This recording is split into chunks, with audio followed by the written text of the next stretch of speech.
Message sent.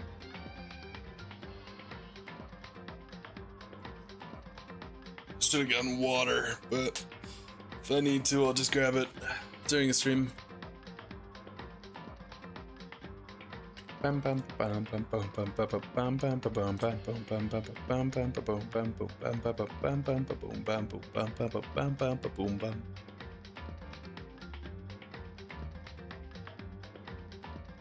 Okay. Bam bam bam bam bam bam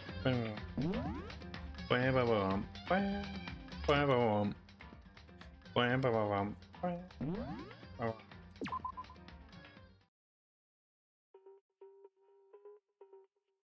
Oh, perfect. It's literally exactly where I quit out. That's awesome. Hey Makoto, do you have a second? Huh? Well, I'm early. Welcome in, Bonnie. It's early stream day 2. Woo! Yippee! Did you need something from me? Naturally. Of course. Life without purpose is quite dull, you know. So what did you need? Gotta be really funny if he was like, I'm the one that killed Chihiro. What are you gonna do about it? I'm going to let you cooperate with me during my investigation. Huh? What? Echo Brad. I love that emote. Ugh. Who do you think killed Chihiro, Bonnie?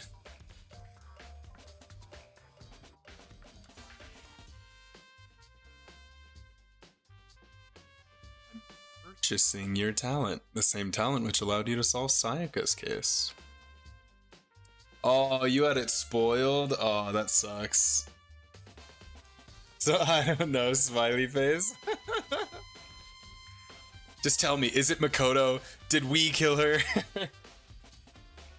Solve? No, I just... Stop talking. You seem to have some limited use, which is why I've chosen you.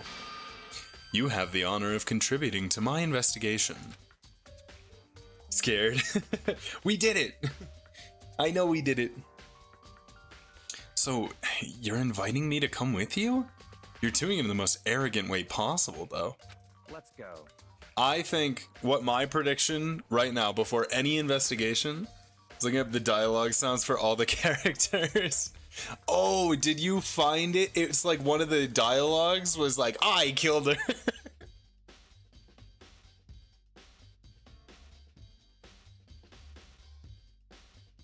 That'd be a really, yeah, basically, oh, that sucks. Yeah, because I know, like, during the trials, whenever they have, like, important moments, it's all voice acted, so I imagine that sucks. My prediction right now, before I've done any investigating at all, I think, I said it has to be a girl, because otherwise, going into the locker room, they would have gotten shot by the gun. So, if that ends up holding true, I think Toko did it. But, and this is super, super metagame, I was just watching the opening credits for the game, and in the sequence, you know, they introduced the characters, and on the same screen, Sayaka and Leon were together. Which made me think, I was like, wait, maybe they, like, fucking did this for, like, people to watch after the game. And on the same screen as Chihiro was Taka. So, I'm just saying, you know, I'm not... That might be my second guess. I think if it's not Toko, maybe it's Taka.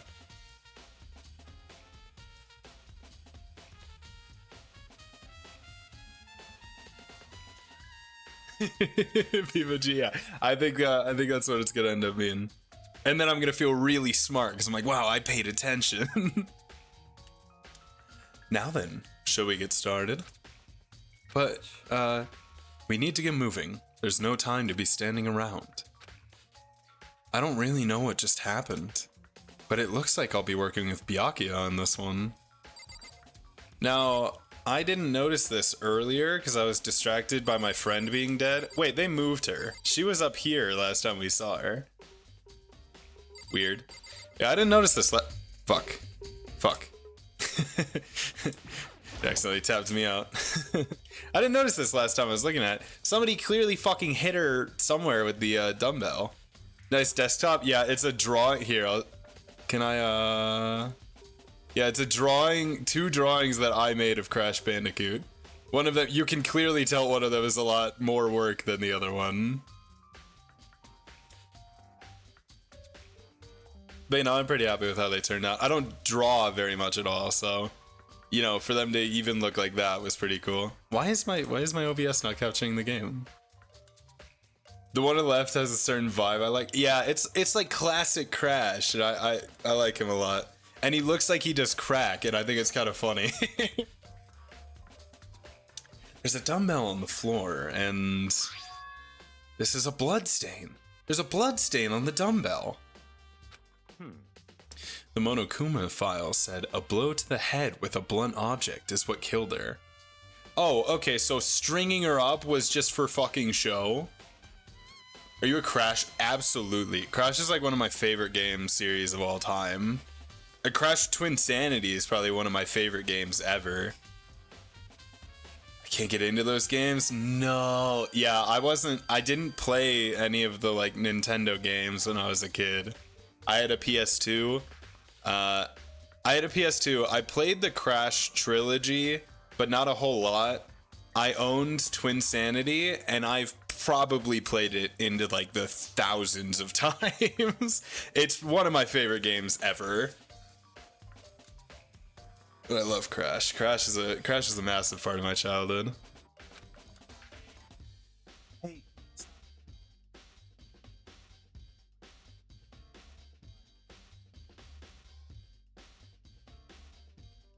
Kart Racer was really fun. Yeah, Crash Team Racing. I didn't play it very much, but I watched it. It was very cool. Does that mean this dumbbell was actually the murder weapon? Is there a possibility that she like fell onto the dumbbell and like hit her head? I guess that's semantics, right? Maybe it doesn't matter. Buddy, what are you meowing?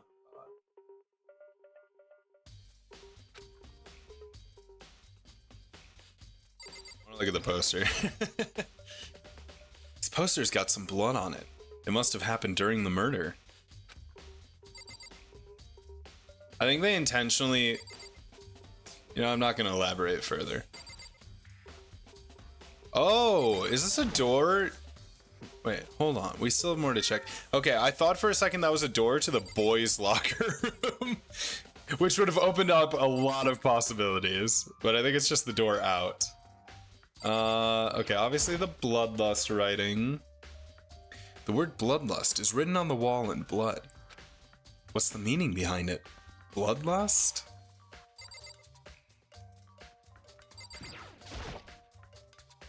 There's a fresh blood stain on the carpet. It must have been splattered with blood during the murder.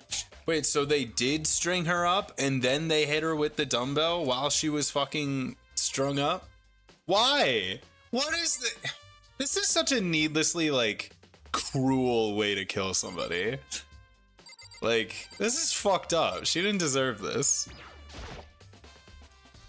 I could feel the life draining out of my own body. It's a dead body. Chihiro's dead body. Very strange. But the more I look, the more strange it all seems. This must be Genocide Jack's handiwork. Well, but... What? But we're still not sure he did it. Is that what you want to say? I wonder about that. We're gonna cheat a little bit. Camera. Yeah, I mean, surely if we had access to the camera, right, we could figure this out easily. Maybe they were hoping she could pass this alive if she was upright. Like, they were gonna, like, sneakily be like, yeah, no, she's not dead. Look, she's just exercising. Surveillance camera. The mastermind must have been watching as Chihiro was killed. Fivehead. Nothing to fear here, guys. it does bring up like an interesting question. Like if you kill somebody and the body doesn't get discovered for a while, like does that count? Like could you graduate? Because like they just didn't find it. I'm sure it probably wouldn't. I think Monokuma is like a little too proud of having people like the idea of people persecuting each other. It would be a missing person though. Yeah, like they would announce it.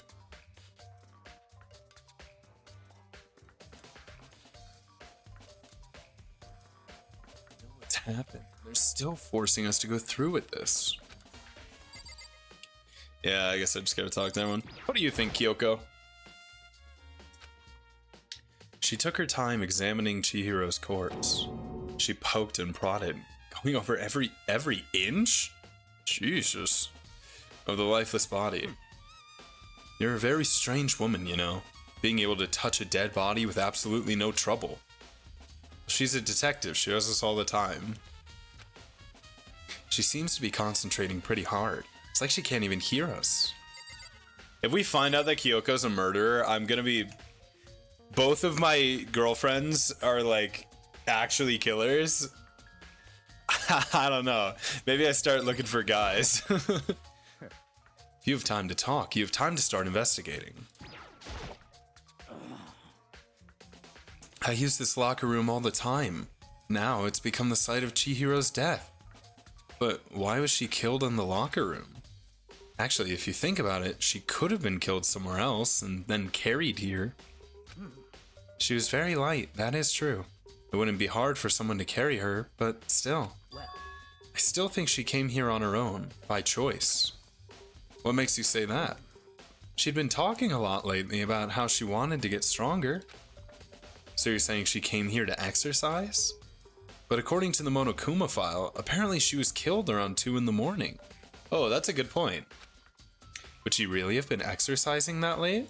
Perhaps. Hina or myself are usually in the locker room during the day, so she was probably avoiding it then. Avoiding it? Although we invited her to join us more than once, she never showed up. So I can only assume she was trying to avoid us. And instead she came to exercise in the middle of the night? However, Perhaps, but it's difficult for me to imagine she would have come alone. She did want to start exercising, but she specifically mentioned that she couldn't do it by herself. She needed support from others. So you're saying she could have come here in the middle of the night to train in secret, but that she also would have come with someone else. It's a possibility, I think. Yeah, I think that's... for the most part, I think that's pretty accurate. I think she definitely came here to work out. I think she definitely came here with somebody, and I think that somebody is the one who killed her. Which leads me to believe that it's Toko. I'm not sure why it would be Toko, but, you know. Dude had a real complex about being weak. You heard Chihiro talk about it, right? I need to get stronger. Yeah, I do remember she said that more than once. Sure did, which I guess explains the trip down here.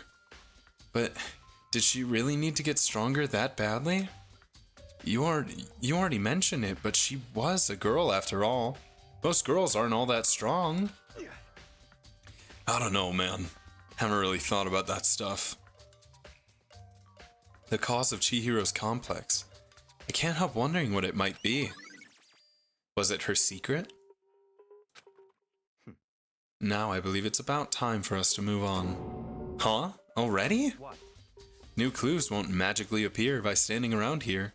We need to check every aspect of this case. That's true, but Let's go. if you're satisfied, let's hurry up and proceed. He's so pushy. I got caught up with the wrong person this time. Yeah, I think we should check out her room. So, this is our next location. Huh? This place is related to the investigation? Figure it out for yourself. It's no fun if you don't, right? Man, that's the second time someone has told me to just fucking figure it out when it comes to a murder case. But only one of those people I actually like.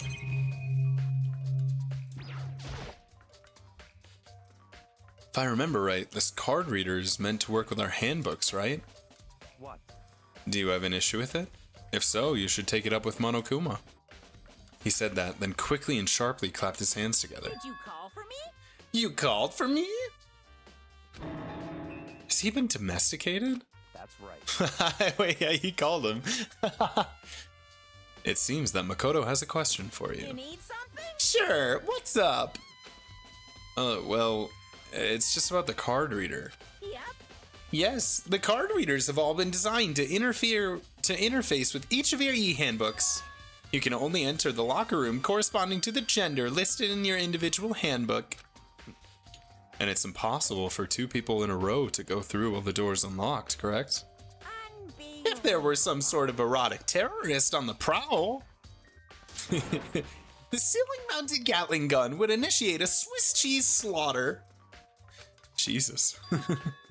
And the school regulations prohibit anyone from lending someone else their handbook, correct? Of course. Correctly correct. So then, that means only girls can go in the girls' locker room, and only boys can go in the boys' locker room. Yo, what's up, Myth? Fuck, I missed desktop. Here, I'll show you, Myth. There you go. It's a drawing of old Crash Bandicoot and like a newer Crash Bandicoot that I did. You know, I think they turned out pretty alright. This one definitely looks like he's been through like war. But, you know, newer Crash is pretty cool. Why did I just get the going live stream elements? What?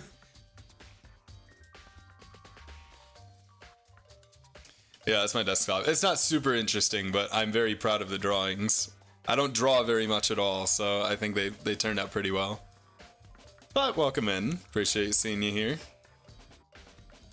So yeah, this is about what we thought. Only girls can go in the girls' locker room, and only boys can go in the boys' locker room. So, if Chihiro's body is in the girls' locker room, it means that only one of the girls must have killed her, and that means it has to be Toko.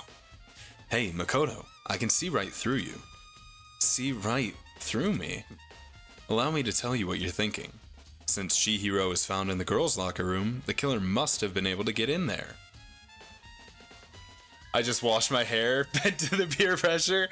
Yes, one of us, one of us. So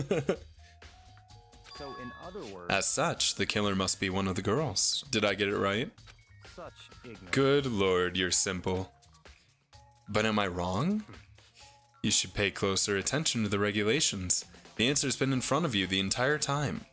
Loaning your e-handbook to another student is strictly prohibited.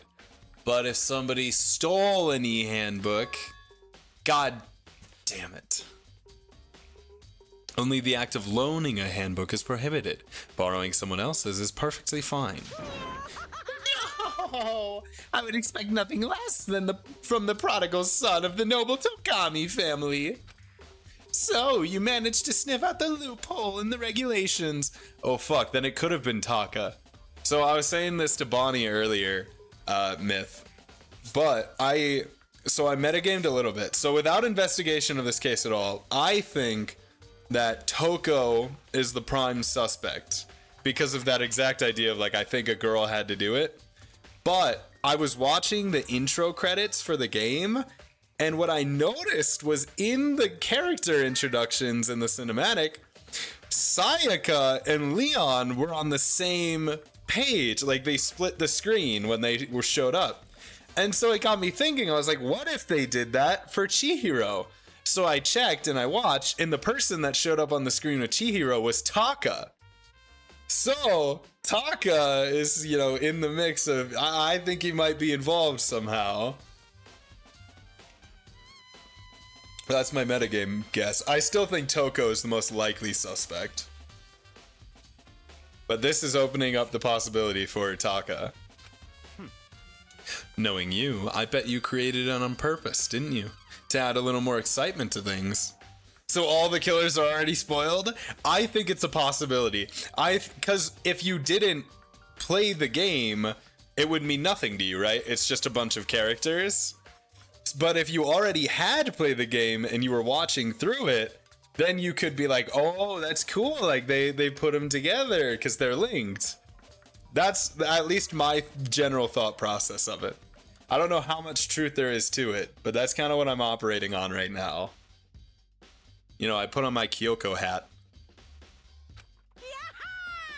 Kya, you're treating me like a puny little appetizer instead of the main course that I am. Now then, since the dead can't actually talk, they're not people anymore. They're things. Yep. Get it? Got it? Good. Wait, hold on. You're saying that's a loophole, but in order to borrow something from someone, then that means someone would have to loan it, so, Who are you? So sleepy. Just listening to you makes me want to pass out. Be more like Byakuya and get your poop together. Or else I'll charge you with criminal negligence. No more questions. Figure out the rest on your own damn self. Wow. That was a bit of an outburst. Well, I know you're unfortunately lacking in mental faculties, so I'll fill you in myself. Let's head to the main hall. The main hall? That'll help you understand what's going on. Well, okay. I didn't get to investigate anything else in the room. I hope none of it was relevant. We came to the main hall. So, what are we looking for here? Does that mean I have to figure it out myself? Bruh. The hunk of metal blocking the entrance seems like some kind of machine. Okay, sure. A surveillance camera. And there's what I can only assume is a gun attached to it. It's so chilling. TV. I don't really think that has to do with anything. Oh, the records? Maybe? There's a mailbox here. Could there be something inside? It's an e-handbook. No, wait, there's 3 of them. What are they doing here? So, you finally found them. Huh? Did you know these were here, Byakuya? I happened to find them by chance myself the other day. It seems there's a system in place where the handbooks of dead students get delivered to this mailbox.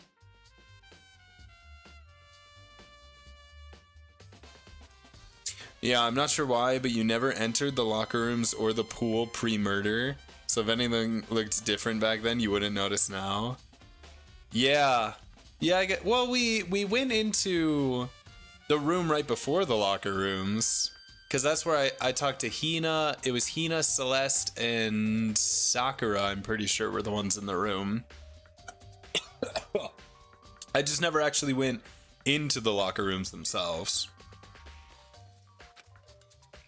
So then, these 3 handbooks belong to Junko, Leon, and Sayaka?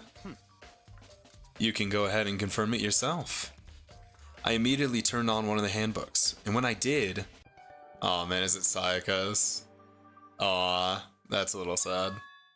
You're right! This is Sayaka's handbook. Now, do you understand? This is the key to the loophole that I revealed earlier. Yeah, I feel like I'm starting to get it. Okay. Okay, but that's not good. Because that means it has to be someone that knew these existed. So it has to be someone that explored the main hall. And as of right now, the only people that we know have gone into the main hall are Byakuya and Hiro. Because Hiro is the one who said he thought he heard like the construction noises going on, and that was when we figured out that the second floor was open. And that's not good because Hiro's sick and I don't want him to die. Or I don't want him to be the killer.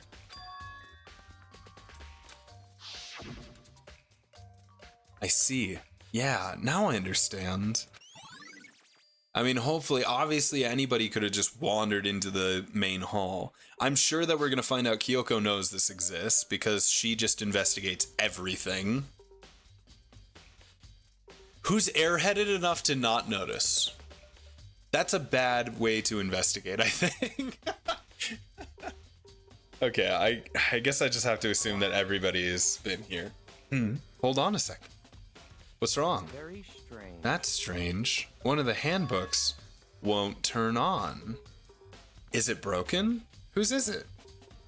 The other handbook showed Junko's name when I started it up.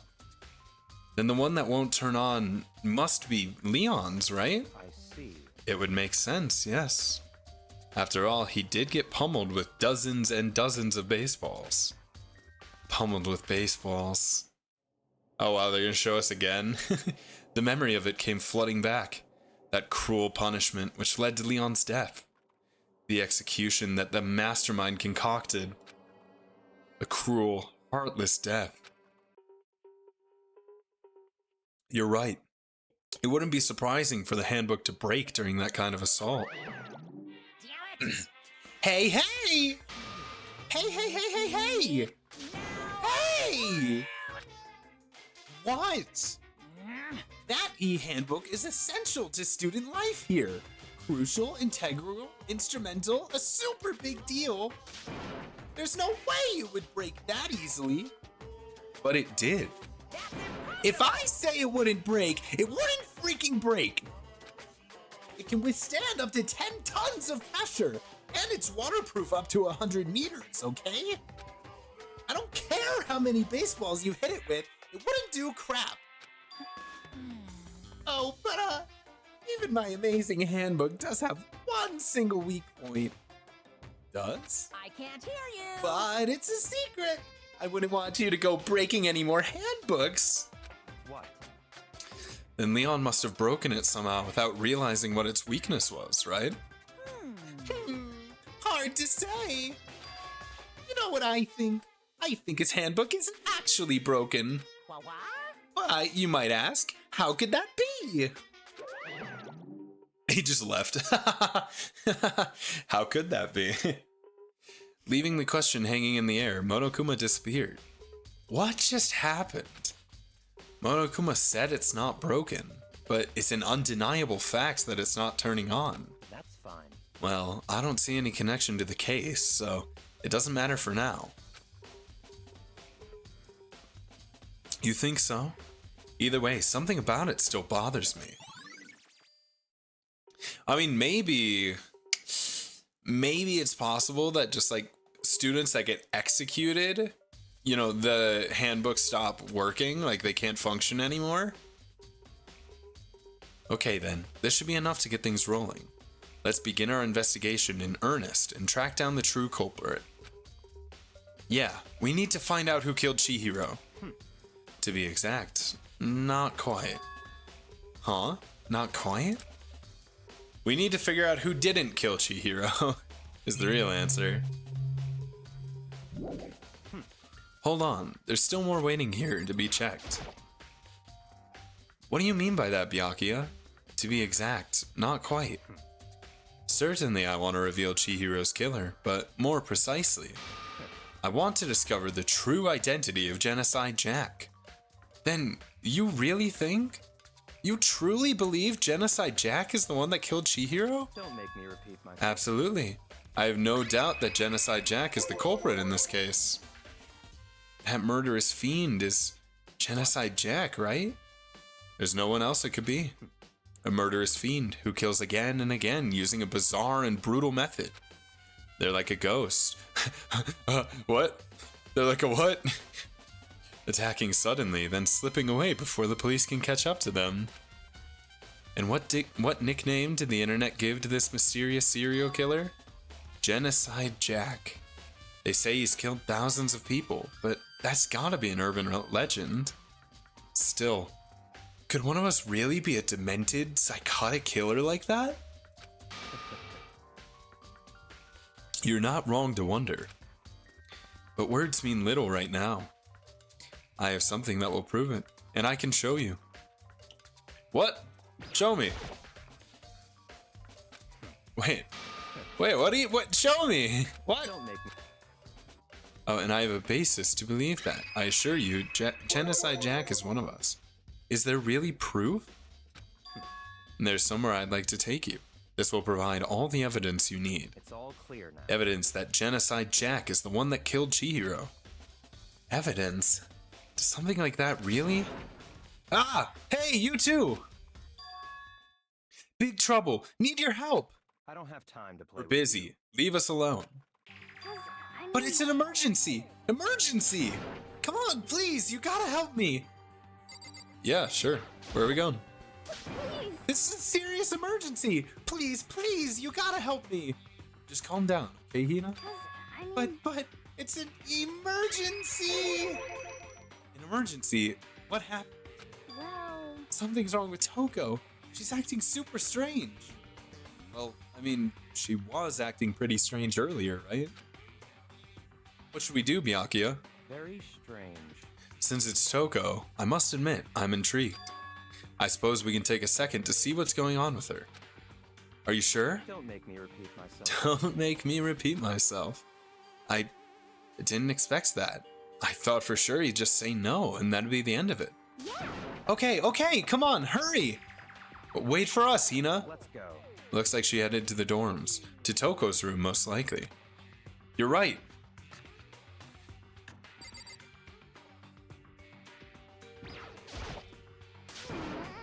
You guys are too slow. I think you're just too fast. So, what's this emergency? So, Well, after what happened in the girls' locker room, we left Toko in her room so she could lay down.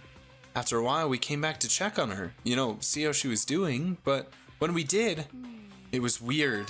She refused to come out. She kept saying all this weird stuff. Weird stuff? That's fine. We should try talking to her ourselves. Yeah, a good idea.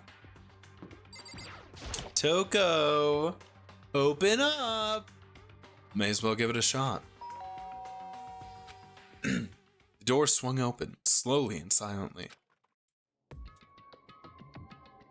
Oh, hi, Toko.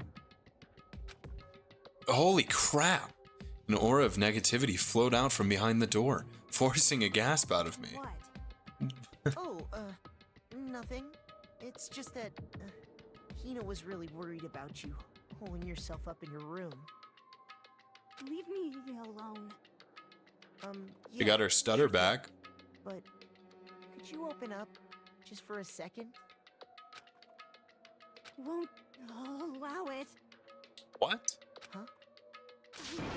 Won't let Genocide Jack have control. I'm sorry, is she gonna say she has like DID and like Genocide Jack is like an alternate personality that she has? And just like that, she slammed the door in my face. Oh, what was that? She's been acting like that the whole time. When I rang a little while ago.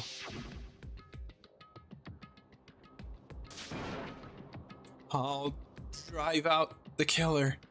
Drive out the murderous fiend. It doesn't make any sense, right? I was afraid to leave her in there alone, so I tried to bust down her door, but it felt like something was holding it shut on the other side. I couldn't even budge it. Toko was scared enough to even bar her door? Does she think the same thing as Byakuya? Does she think the serial killer Genocide Jack really murdered Chihiro? Is that why Toko's so scared?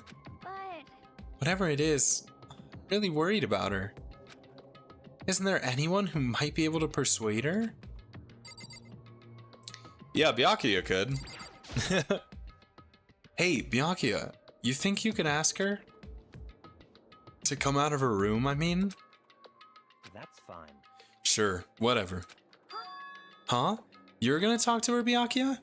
Wow, I guess you can be nice when you want to. Byakuya stood in front of her door, not making a sound, and pressed the doorbell. Ding dong. After a few moments, what do you want? leave me alone. You're all so annoying. Ah, Bacula. It's Byakuya. I'm sorry. I couldn't keep our promise. But don't worry. Never again. I won't let Genocide Jack have control ever again. And with that, the door slammed shut. Even Byakuya couldn't pull it off. There's nothing else we can do. Let's get back to the investigation. Hold on. Hey, Byakuya, what was Toko talking about just now? Something about a promise? What? Oh, I have no idea. Another one of her delusions, I'm sure. But Stop talking. if I say I don't know, that means I don't know. Just let Hina take care of her. Oh, yeah, okay. I'll stay here and keep an eye on her. Let's go. Well then, let's go. Without waiting for a reply, Byakuya sped away. Byakuya! And I hurried to catch up. Okay, hold on. The gear's turning. Toko's crazy, but we knew that. We already knew that. But perhaps she had a conversation prior to this with Byakuya, telling Byakuya, hey, I have an alternate personality. His name is Genocide Jack. And Byakuya took that as an opportunity to frame her. You know, he knew about the e-handbooks. He had every ability to access the locker room. He killed Chihiro, and he knew that Toko could take the blame because he could pin it on Genocide Jack. And Toko, whether it's true or not, thinks that she has Genocide Jack inside her. This is a possibility. I tried to talk to him several times as we walked, but he didn't even look back, let alone say anything. He just kept on walking towards his destination. Finally, his feet brought him to a stop in front of a certain room.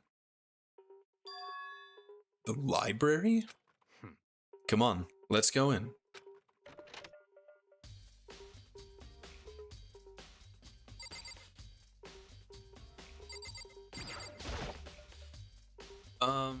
Is the evidence that proves it was Genocide Jack really in the library? Don't make me repeat myself. Don't make me say it again. Is it the letter? There's no point in checking there. We need to find real clues. Yeah, is it in this room? If I remember, on the other side of this door is the archive, right? Hurry up and go inside. Oh, here? Let's go. It'll all make sense once you're inside.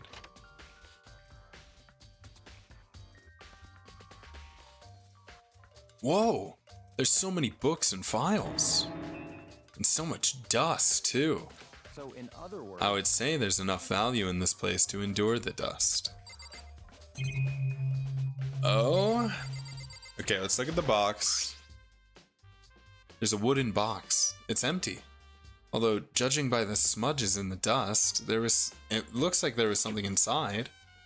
I wonder what it was. There was an extension cord plugged in there. It proved very useful while I was in the library. An extension cord, huh? Huh? It's a desk lamp. Oh yeah, it's the same one I saw Byakuya using in the library before. what? Do you have a problem with that lamp? It was here before, and then I moved it over there. It's too dark over there, so I thought I'd put it to good use. Nice. Okay. The shelf is stuffed tight with files. Without really thinking about it, I picked one at random. Ah, you have a sharp eye indeed to select that file. Huh? That's right. That's the report on a presidential assassination. The original is kept at a national library. It won't be declassified for another 30 years. Are you sure you want to look at it now? There's no telling whose crosshairs you might wind up in for peeking at it. Yeah, let me put it back. Without making a sound, I returned the file to the shelf. There's so many files stuffed on the shelf. What's in all these things? That's enough. Those documents are dangerous. Dangerous? They detail all the people who control the world from behind the scenes. Dangerous truth for a commoner. You mean like members of the Diet or something? No, I mean the ones with real power. The secret council controlling everything from the shadows. If you're ready to be disappeared for it, take a look. There are some very interesting people in there. You're just kidding, right? Am I? I'll just let it go for now. And there was one like up here, right? Oh, this camera? There's even a surveillance camera here. I guess the bookshelf behind? There's a ton of thick files stuffed onto the bookshelf. If you're thinking of looking through any of them, let me give you a little warning. These things are filled with graphic, disturbing photos from all kinds of crime scenes. It's the kind of thing any normal person wouldn't ever want to look at. Be careful. Huh? What do you mean? All those files there are investigation reports related to different cold cases. Those are internal documents, for police eyes only. They're not the kind of thing you'd expect to leak. Oh? So, are you finally beginning to understand the true splendor of this library? The entire reason I was interested in this library is because of this room right here. It's home to classified government documents, police records, things no ordinary person would ever see. Isn't it magnificent? This can't be for real, right? Such ignorance. That's your guys' problem. Anything that doesn't fit into your preconceived reality, you label it as a lie. Well, it's not that. It's not like I totally refuse to believe it, but I mean, there's just so much. How could anyone have put all this together? I suppose it goes to show just how much power Hope's Peak truly wields. Or perhaps the mastermind may have wanted to provide us with enough entertainment to keep us from getting bored. It's no use. I can't keep up with all this. It's just too unreal. What's wrong? You still can't believe it? What about you? What about you? How can you believe it so easily? Things like that are usually impossible. What do you mean, usually? Usual, normal, ordinary, simple? Those things don't exist anywhere in the real world. If you don't understand what they actually represent, you don't understand the nature of anything. You don't pull your punches, do you? Besides, what you consider usual is based on your common sense, right? But what makes you think your own common sense applies to me at all? The documents gathered here are genuine. I've reviewed them multiple times, so there's no doubt. Hang on a second, you're saying you've read all these documents and more than once? But all this has to be like top secret confidential stuff, right? So why? My family has a reading room just like this at our home. Ours is bigger, of course, and not as dusty. Huh? Members of the Togami family have access to any variety of government-related documents. That includes foreign powers as well as domestic. How is that possible? So, in other words, I already told you. There's a secret council that controls the world from the shadows. My family is a member of that council. And I have within me the bloodline that will allow me to one day bend the world to my will. But to become such a ruler, I must know all levels of this world, backwards and forwards. So whenever I have time, I like to review whatever documents and materials that interest me. Which is why I can proclaim, without a doubt, that the materials gathered here are the real thing. This is beyond believing or not believing.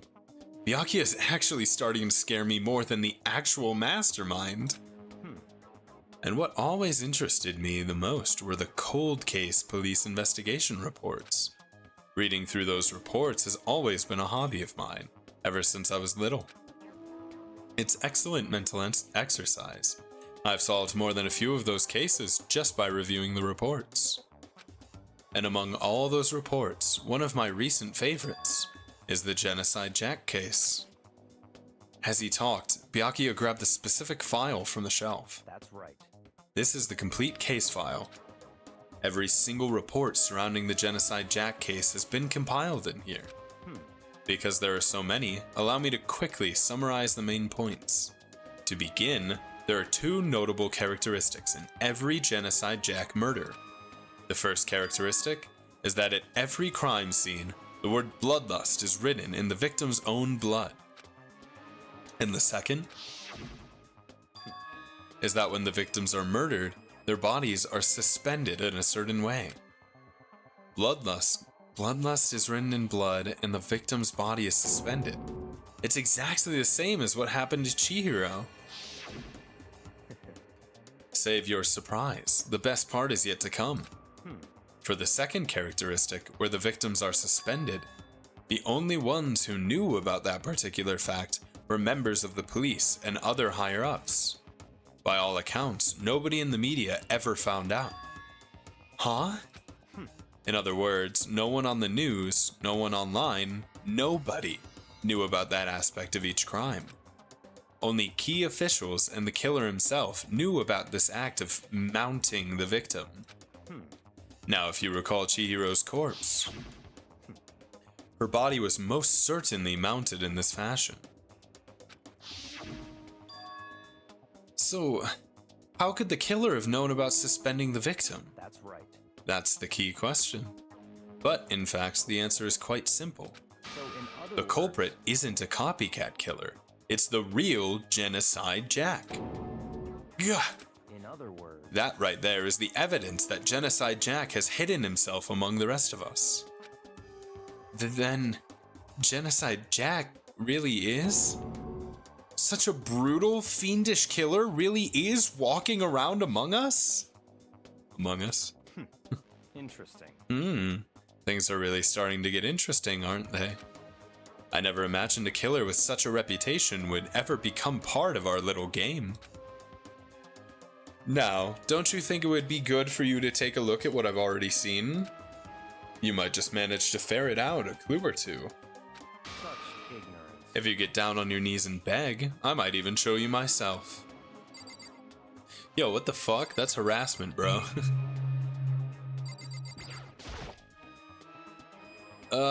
Byakuya, about that Genocide Jack case file. Could you let me see it? That's fine. Well, you didn't beg, but I guess it's okay this time. Feel free to look at it in here, but you can't take it with you.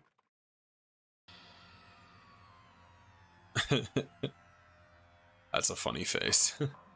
Byakuya handed me the file, and I flipped through it with tense, nervous fingers. Suddenly, my hand stopped. I had reached the page where photos from the scene of each crime had all been collected. The names of Genocide Jack's victims ran on for several pages. Ken Harada, 32, Tetsuhiro Honda, 17, Shoji Gaku, 23, Kano Issei, 14, Takeshi Yoshida, 30, Komasuna Taro, Takefumi Gono, Uchida Naohisa, Takeshi Masamune, Yuto Yumejima. There was no end to it. Byakuya is so weirdly gay about Makoto. He claims he's superior and doesn't need anyone, but he keeps clinging on to him all chummy. Yeah. You know, Byakuya might just be mean because he's a little repressed, you know? He's a little closeted. It's okay. I mean, Makoto, I don't think he really swings that way. But, you know, it's cute. As long as it makes Byakuya a slightly nicer person, right? But one thing became perfectly clear as I read. All of the killers and countless victims were killed and suspended in exactly the same way. And at the scene of every murder, the word bloodlust was left in the victim's own blood. Now take a look at the next page, and you'll find another interesting tidbit. The next page? They just reused this. Profiling results? All of the crimes took place either on weekends at night or during holidays, either day or night. The most common time for the killings to take place was on holidays in the afternoon. Based on these facts, it could be suggested that the suspect may be a student. Evidence suggests that the suspect lingered at the scene, but when they did leave, they were in a panic. Because an eyewitness has never come forward, it's unlikely there was any external reason for this. This confused behavior suggests that the suspects may potentially suffer from dissociative identity disorder. Yeah, okay. The key point here is that the culprit may well have a split personality. A split personality? Like the kind of thing you see on TV? So I'm part of another totally unbelievable story. But this one is way more unbelievable than anything else up until now. Or maybe it really isn't. I don't know. I feel like my mind has gone numb. So it's pointing even closer to Toko. Let's go. But it's pointing a little less closely to Byakuya framing Toko. Alright, we should get going soon. Huh? Where are we going? Anywhere but here. We finished our business here, haven't we? Ah, wait! Byakuya! As usual, Byakuya turned and left without another word. I hurried out of the library to catch up. Well, this is where we part ways. I have some things I need to take care of before the class trial. Huh? Just all of a sudden like that? I don't have time to play. Come on. Enough of your annoying misapprehensions. Did you really think we'd be together this whole time? Take responsibility for yourself and do something useful. Move the investigation forward on your own. Goodbye. Well, goodbye. And just like that, he was gone. Just as quickly as he'd asked me to join him, he'd cut me off. In the end, I felt like I was just some plaything getting tossed around. At the same time, I'd uncovered some really important clues thanks to him. Genocide Jack. He's the one that killed Chihiro. And that murderous fiend is one of us. But who is it? I have to find that out, no matter what it takes. And to do that, there's somewhere I have to go investigate one more time. I have to go back to the crime scene, the girls' locker room. I should check the boys' locker room too. And the others might have come up with some info I might find useful while I'm at it. I need to find out everything I can.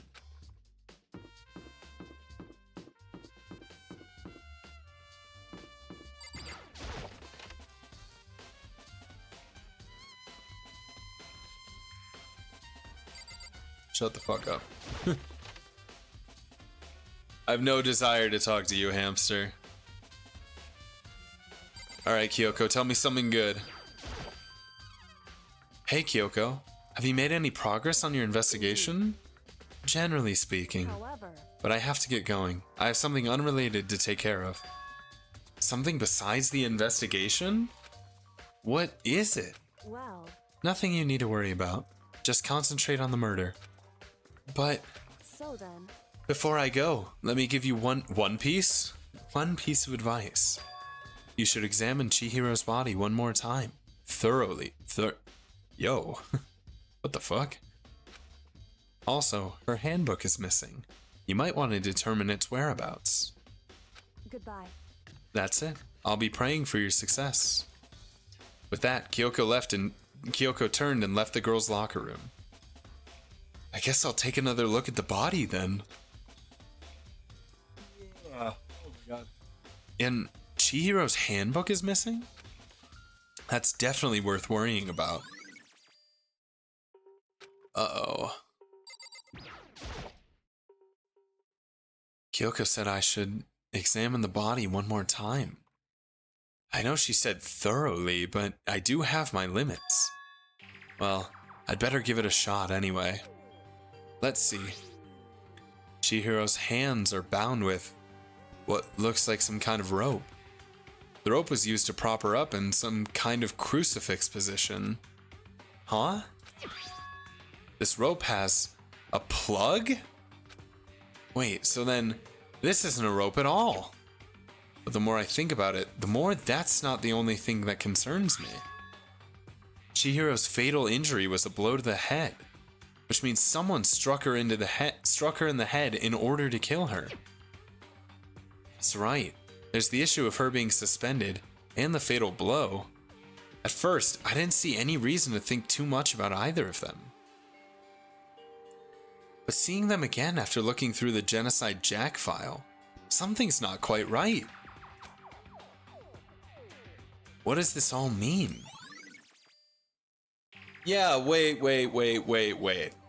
This is not following the Genocide Jack handbook because she doesn't have scissors going through the hands to pin her up in the crucifix. And the death blow to the head seems a bit odd. It didn't look like anyone else had that. Well, the one thing most likely to tie all these mysteries together is the true nature of the rope that was used to suspend Chihiro. And to figure that out, there's a certain place I need to revisit and look over again. Plus, it might help to look at the Genocide Jack case file one more time. Do we really need to go back to the library to be like, ah yes, this is an extension cord?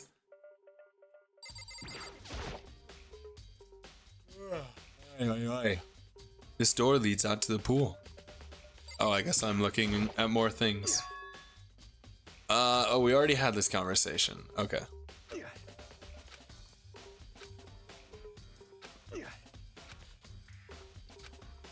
Okay. Do I need to talk to Sakura? Yeah. Damn. Chihiro's presence here was especially weak. Her body and her soul. No forgiveness. To target such a helpless being, it's unforgivable. What a wretched beast to do such a thing. I cannot forgive this. Yeah, me neither. Let's bring this killer to justice. There's still more I need to check? What possibly? There's a big blood stain on the dumbbell. Okay, we already had that. Is there more of the body I need to investigate? Chihiro's hands. Okay. Okay. Yeah, we already did this. Okay. Does it have to do with the bloodlust message?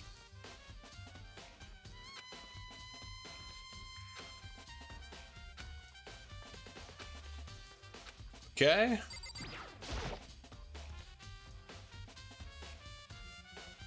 The word bloodlust is written on the wall in blood, just like in all those other Genocide Jack cases. At every crime scene, the word bloodlust is written in the victim's own blood.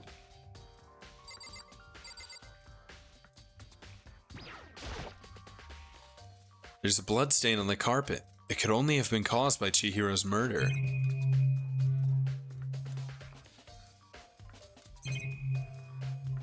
Yeah, I think I should leave. This is one of the monitors Monokuma appears on. I can't help but keep thinking about it. Okay, then... What, the poster? Ugh. It's the bloodstained poster. The blood is the most noteworthy part, but... the big-breasted swimsuit model is pretty noticeable too. A girl's locker room doesn't seem like the kind of place you'd find something like this. Yeah, tear the fucking poster down. Maybe there's something behind it.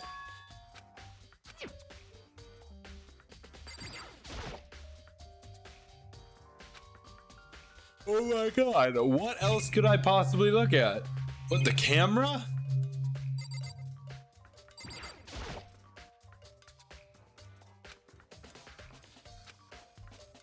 Is it some other part of Chihiro's body?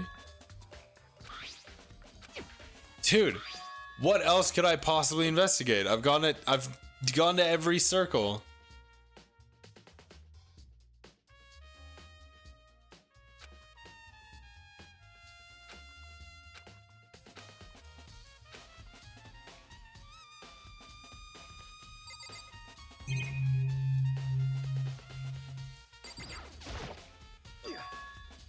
Okay, yeah, I've investigated everything. Why won't it let me leave? Let us leave? How'd Val go? Val went... Oh, now I can leave. What the hell? Val went really well, actually. We had two... We could play 2 games, and we needed to win one of them to make playoffs. And we ended up loading into the first one. Yeah, I looked at the dumbbell. We ended up loading into the first game, and we fucking stomped them and just won the first game and didn't even have to play another. So now we have playoffs on Sunday. which means probably an early stream Sunday if I stream it all. Huh, this poster. It's a popular boy band called Tornado. Somehow it doesn't quite seem to fit in the boys' locker room. Oh, but wait, that reminds me. The poster in the other locker room is... That's right, there's definitely something strange about this. In the boys' locker room, there's a poster of a popular boy band. In the girls' locker room, there's a poster of a big-breasted swimsuit model. Could the posters have been switched? But if they were, why? What reason would anyone have? Maybe I should talk to someone who knows a little more about the locker rooms. I don't know, maybe Sakura just likes women. You ever thought about that? Oh, I can actually go into the pool? Is there anything worth investigating here?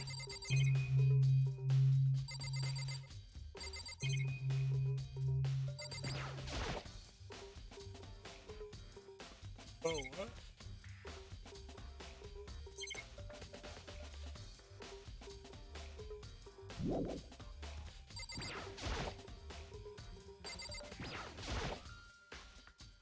Maybe there's some kind of clue in the lockers. Guess not. Oh, cool. I'll take it.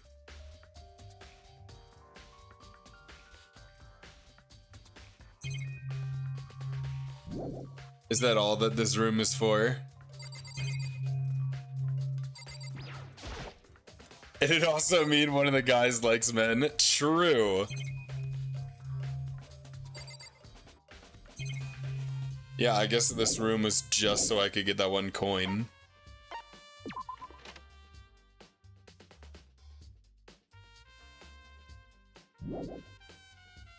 There might still... Oh, shit. Oh, yeah, the shit stain. There's a strange stain on the carpet. What is it?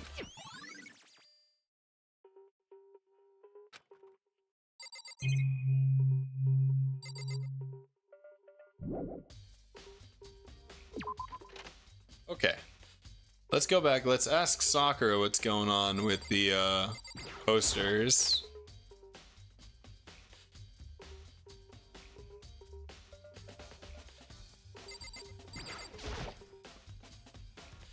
You spend a lot of time exercising in the girls' locker room, right, Sakura? Of course.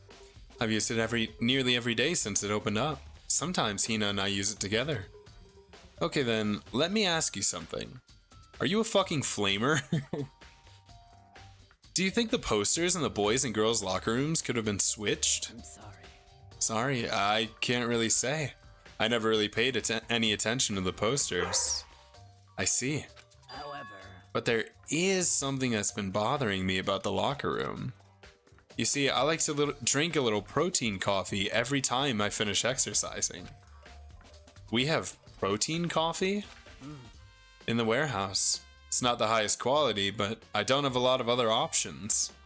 I mix protein powder with coffee and down a glass of it after exercising. Ew. Anyway, the other day, I spilled some on the carpet in the girls' locker room, and it left a stain. A stain? But I don't see any stains on the carpet now. of course. Exactly. I noticed it earlier. The stain has disappeared. I can only assume someone came along and cleaned it up. But still, isn't it unusually clean?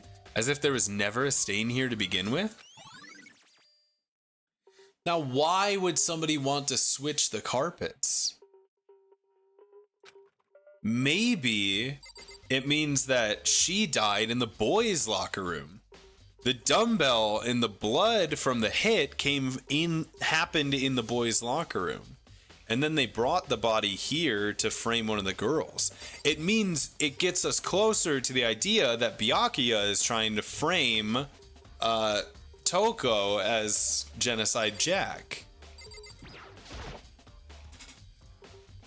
But I don't see... Oh, fuck. I keep forgetting. I can't just click that door. It doesn't explain why Chihiro would have gone into the boys' locker room. Dude, I don't want to talk to Hamster. Please? Ding ding ding! Hifumi has discovered evidence revealing the identity of the culprit. I feel as if Another stat increase for me. Evidence? What did you find? I cannot reveal that just yet. But I guarantee that what I found will steal the killer's breath from his lungs. Are you sure about that? Oh yeah, Miss Ludenberg said she'd witnessed something worthwhile too. Really? What did she see? She refused to tell me. It's like when a girl bullies the boy she likes, right? Right? Okay, so where is Celeste now? The warehouse by the dorms. She was there, but at the same time, not there. What's it gonna be? What an unhelpful man. Okay, so where are the places we need to go to? I already forgot. God damn it.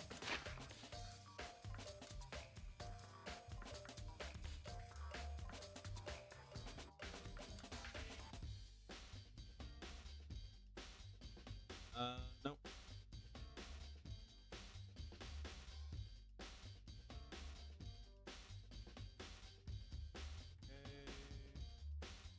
For this. Yeah, for any of that. Okay. Oh yeah, I have to go back to the library. Yeah, how stupid.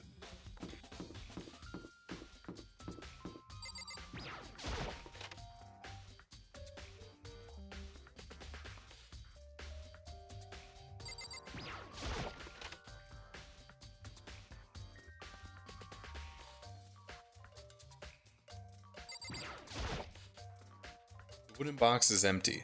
The extension cord was in there before. And then I need the Genocide Jack file. I want to take another look at Genocide Jack's case file. I know it was around here somewhere. Huh? It's gone! Did someone take it out of the archive? But the only one who would do something like that... I can't think of anyone but Byakuya. Ooh, okay. He's really suspicious. There's still more I need to check. What?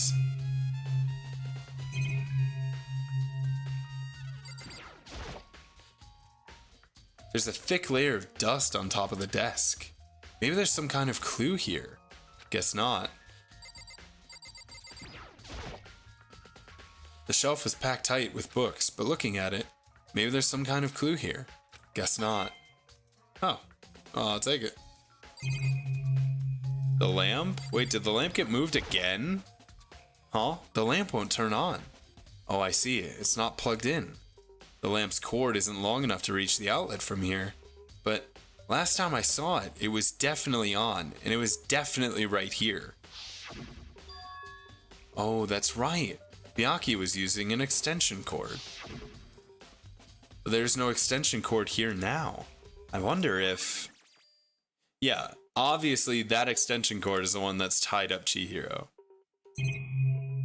I think that should be what I need. Yeah. Alright, now to the warehouse. I know it's on the first floor, but I actually have no idea where. I don't think I've ever gone.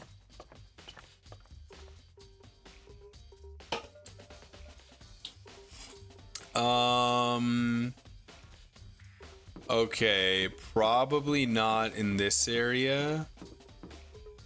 Maybe through here? Oh, this is the main hall. Fuck. Yeah, I don't think I need to talk to Hiro right now. Fuck. Forgot I can't tab and sprint.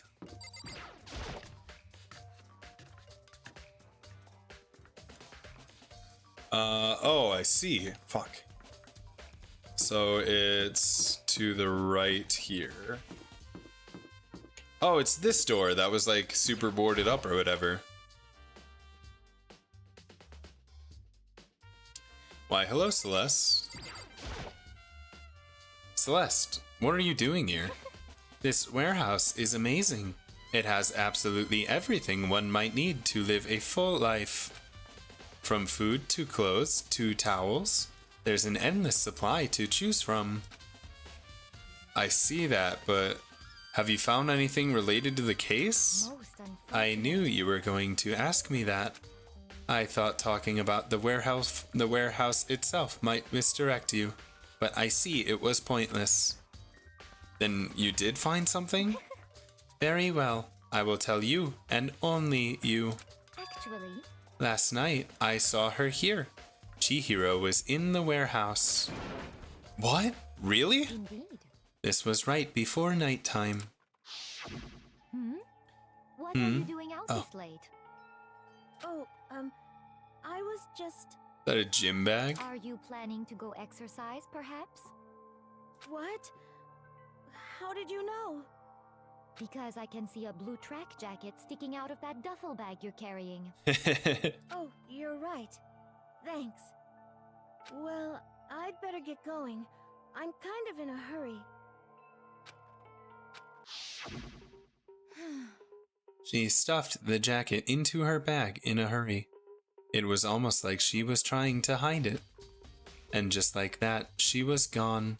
Yes, indeed. I assumed she was merely stocking up to go exercise in the morning, but it would appear she ignored the nighttime rule and headed directly to the girls' locker room. If she hadn't broken our rule, none of this would have ever happened. You get what you deserve, I suppose. Yo, that's mean.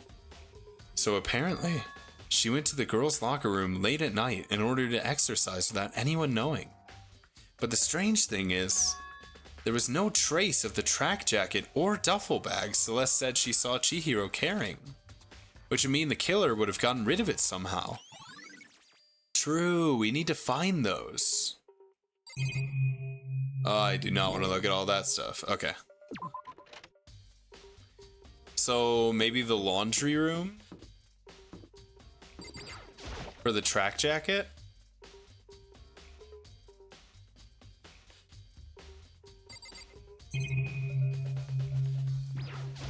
I mean, it's a swimsuit. It's not really... Yeah. God damn it, don't tell me I gotta check every single one of these. Nothing to do with the case. Okay. Is there a coin in every one of these? Oh my god, there might be.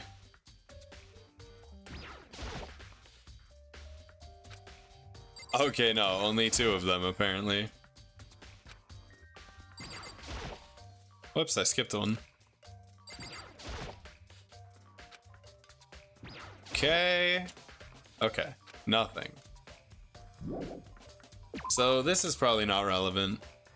Maybe the trash room again?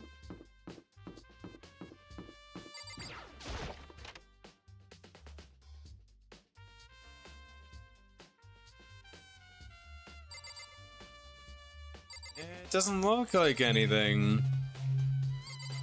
Okay. I wonder where that's gonna turn up.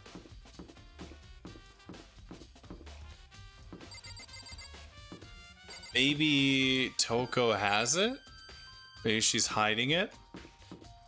Maybe Byakuya has it?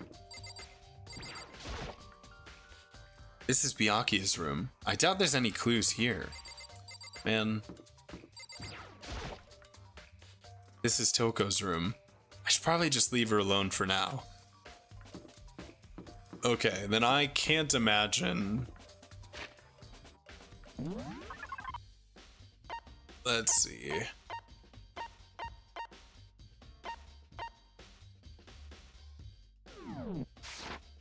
I see. That's very interesting.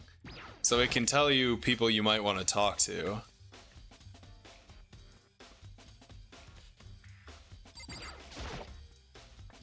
Oh, Hina. How's Toko doing? Same as before. She won't come out, and she just keeps on mumbling something about Genocide Jack. So I just left her there. You left her? My head was all swimmy, and I was getting pretty hungry. Oh, but don't worry, I'm gonna head back as soon as I'm done eating. Toko's not exactly pleasant, but I'm still worried about her. Speaking of which, what are you eating? A donut, of course. Of course. There's two things I'm sure God created: outer space and donuts. Really? I bet Chihiro would have liked to eat more donuts. Maybe that was her one big regret. I should have tried to spend more time with her. Come to think of it, who did she spend time with? Well, Yeah, she was a little bit strange. Didn't really hang out with the other girls much. It was like she was trying to keep her distance from us. Actually, Sakura said something earlier. She said that even though you and her invited Chihiro to exercise with you, she always refused. yeah, totally. Yep, it's true. And it wasn't just us either. It was like she stayed away from all the girls. Was she just shy? I don't know. She talked to the boys all the time. Isn't it kind of weird to be shy around your own sex, but totally fine with the opposite one? Oh wait, maybe she was used to guys spoiling her. The law says you can't judge a book by its cover, right? I thought she was gonna be like, maybe she's a fucking lesbian. That's why she was so weird around the girls. You think so? I never really saw her as that kind of girl. Oh shit. That's all the evidence I get? Oh no. Then I'm pretty sure it's Byakuya. I'm getting tired of waiting. Shall we just plunge right in? It's the moment you've all been waiting Oh for. no, I'm The nervous. last trial.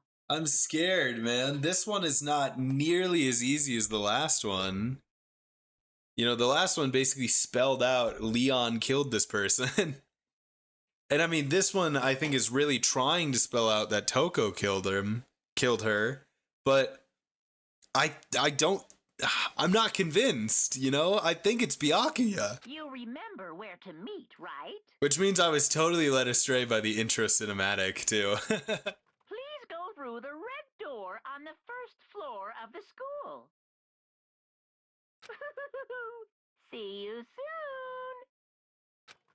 soon. Begin the class trial? Or... It's about to begin. The red door is right through here. Oh man, I'm nervous. Ooh. What if I'm wrong? Ahem. So is everyone ready to... What? Am I blind or are we missing someone? Oh, Toko? Yeah, Toko's not here. And Toko is... You really don't remember? Come on. Kidding! I'm just kidding. How could I forget that little nut job? She's a crucial part of the class trial this time. What are you gonna do? Okie dokie. I'll go ahead and drag her out here, kicking and screaming. Just one moment, please. Oh, she's an important part of the class trial, huh? Huh? The game is trying so hard to make me think that Toko did it. I'm just not buying it. I don't know, man. Maybe I'm crazy. And just like that, just like he said, a few minutes later, he reappeared, dragging Toko behind him.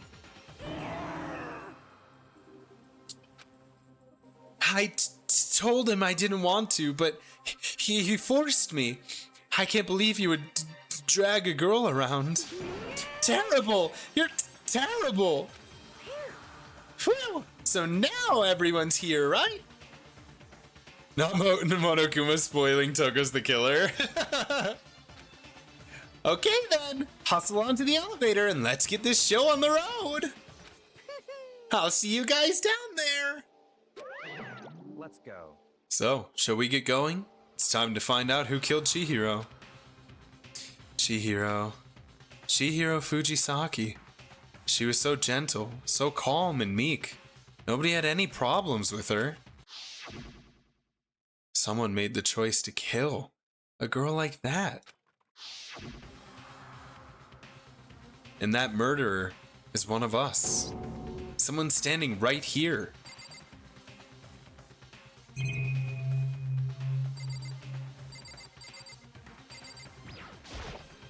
Shall we go? Shall we begin? Yeah, I think so. We have no choice, right?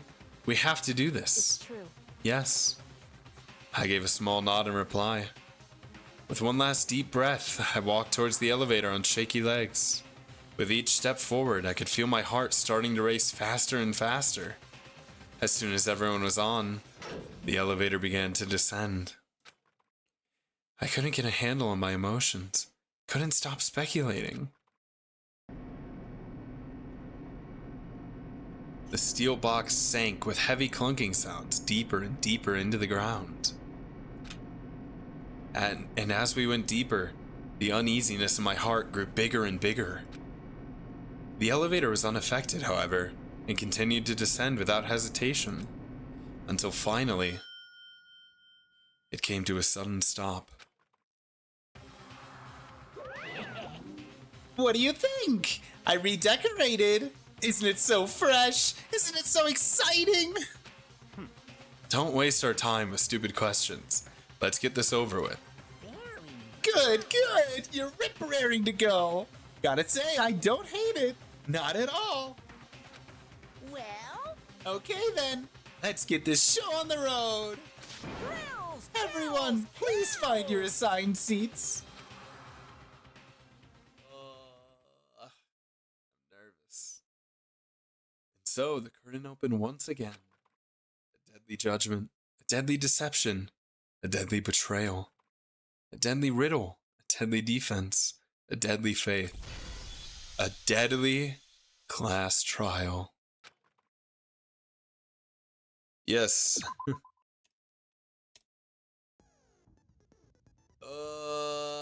Okay, yeah, we can check what those skills we got from the people were. Lost in thought. Increases the time limit for each phase. Okay. Well, I can just equip that because there's no downside. And we got one more. Neutral liberation. Thrills, chills, kills! The focus gauge decreases more slowly during concentration and fever time. Effective during the non-stop debate, the Hangman's Gambit, and the bullet time. Okay, yeah, we can just equip all of them because there's no, downside. So what's our final guess whodunit? I think it is Byakuya. Byakuya is my locked-in guess. If I'm wrong, then I guess it's Toko. But I really don't think she did it. I don't know. Like she was my number one guess. Right off the bat, I was like, oh, it's Toko, easy, close the case. But as we looked into it more, it feels harder and harder to believe. So I think it's gotta be Byakuya. Which is so weird because he seemed like such a red herring. It was too obvious that it was gonna be Byakuya, so I thought it wouldn't be. Trial. So, your votes will determine the results.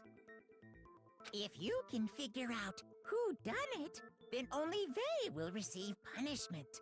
But if you pick the wrong one, then I'll punish everyone besides the Blackened, and the one that deceived everyone else will graduate. Okay, then. So, first off, let's talk about the murder weapon! The dumbbell. First, we have to make clear what was used to deliver the fatal blow.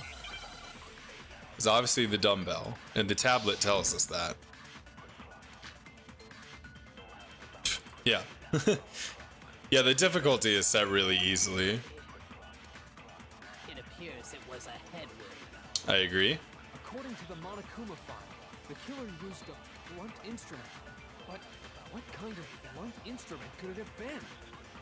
I bet it was an iron pipe. No, that's wrong. No, that's wrong. Okay.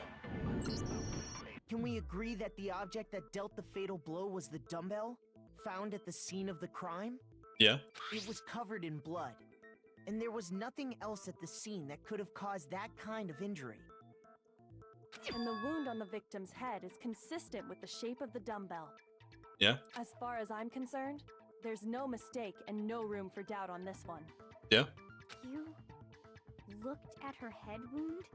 Bro, she's a detective. Of course she would. You can change the difficulty, I'm pretty sure, if you want medium. I could, but I kind of like it being easy. if I'm not lying. Maybe if I get through, like maybe like chapter 3 or something. That's so creepy. I won't lie, I'm much more intrigued by the like narrative than I am by like the challenge of like the mini games and stuff. So we'll see. I'm not sure. If you don't mind, I will proceed from here. Let's move on to discussion of the culprit. Although, I believe the criminal behind this heinous act is already quite clear. Yeah, you would say that, huh? You would say that it's anyone but you. She's no detective, she's literally question marks. Yeah, you're right. She could be something else. What? For real? Chihiro's killer is... the Genocide serial Jack. killer, Genocide Jack. Genocide Jack.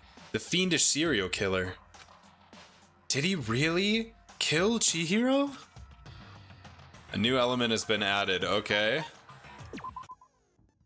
For this debate, lines of white noise will appear to disrupt your reactions. What? Your truth bullets will disappear if they hit these lines, so think of them as obstacles in the debate. Well, there's a way to keep this white noise from getting in your way. Press the right mouse button to attach a silencer, which you can use to shoot down the white noise. However, if you shoot an actual remark with your silencer instead of the white noise, the time limit will decrease. So take careful aim when you have your silencer out. That's crazy. Oh, but if you're actually... Oh, okay, so it won't affect me at all. Cool.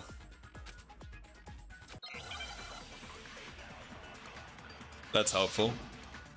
Make your argument. Yeah, the case file. The culprit is Genocide Jack. I'm sure of it. Case closed, as far as I'm concerned. But that's impossible. Why? What makes it impossible? Well, I mean, come on. There's just no proof for it. I think that's wrong. So, speaking of Genocide Jack, I don't know who that is. Okay, yeah, I think it's her saying there's no proof. The culprit is Genocide Jack. I'm sure of it. I can't Case fast closed, forward in as this far as I'm game. concerned. That's a little sad. That's impossible. That's I like when their faces shake in the like corner. Well, I mean, come on. There's just no proof for it. No, that's wrong! I might know one reason he could be involved. Boy Nice is funny sometimes though, damn. What? Yeah, maybe we'll move it up a little bit for the next chapter. I don't want to be missing part of the game. That's a little... I don't like that very much. I found this file while I was looking around the archive in the library. I guess it's some kind of confidential file the police put together about the Genocide Jack case. What? That's kind of weird as shit, isn't it? Yeah, a What's little. something like that doing in the library? The why of it is probably more trouble than it's worth. So let's forget about that for now. Okay, well that doesn't seem like a good argument. More importantly, it outlines all the specifics of every Genocide Jack case in exceeding detail. According to the file, there appear to be two defining characteristics in every Genocide Jack case. The first is that a bloody message is found written at the scene of every murder. Oh, that's right. Boob lust. Of course, boob lust. Yeah, he would write It's that. actually bloodlust. But more important, You is the fucking other gremlin. characteristic, and it's something that has never been made public. Never made public? What the hell is it? Why don't you tell them, Makoto? It would have been really funny if he was like, because you would know so well, Genocide Jack. And I'd be like, what? The other characteristic is the fucking crucifixion pose. How the victim is positioned.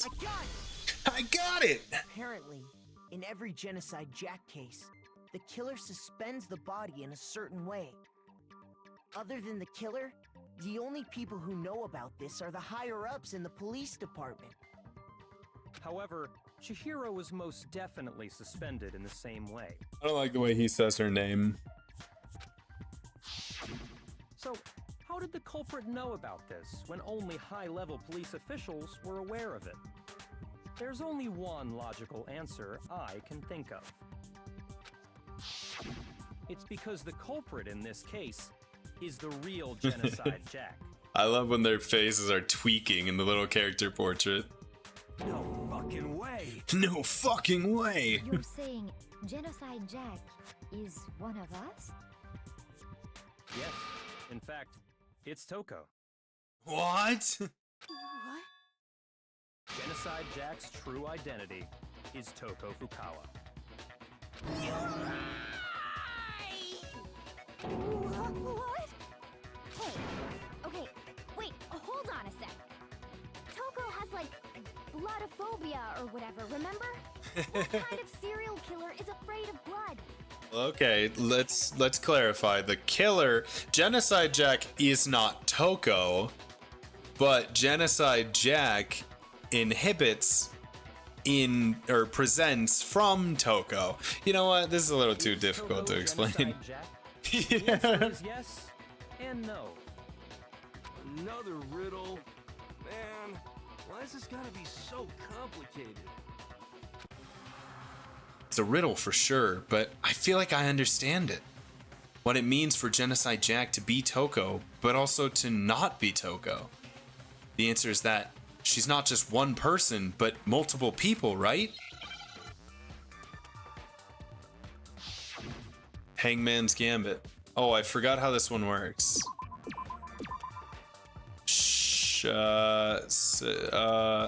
Oh my god. I think it's a C. Wait, it's not a C? Are we sure it's not a C? Okay.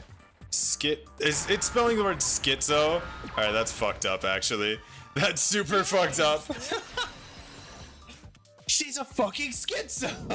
That's so mean. Because Genocide Jack has a split personality? That was really mean-spirited of the game. Huh? I think I read that somewhere in the file too.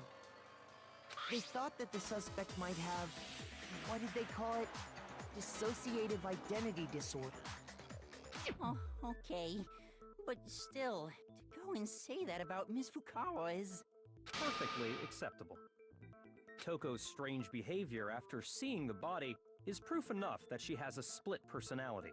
Yeah, actually, it's pretty in line with dissociation. I mean, she saw something that triggered her, and schizophrenia is medically accurate here? No, it's definitely not. She saw something that triggered her, she passed out, and then the alternate personality essentially came in as like a defense mechanism. It makes a lot of sense. The one thing that shows Toko could have a split personality, it has to do with her behavior. Well, her behavior changed, yeah. I got it! I got it! You're talking about how she started acting totally different than usual, right?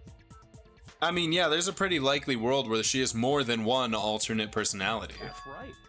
Think back. She fainted when she saw Chihiro's corpse, and then, when she woke up...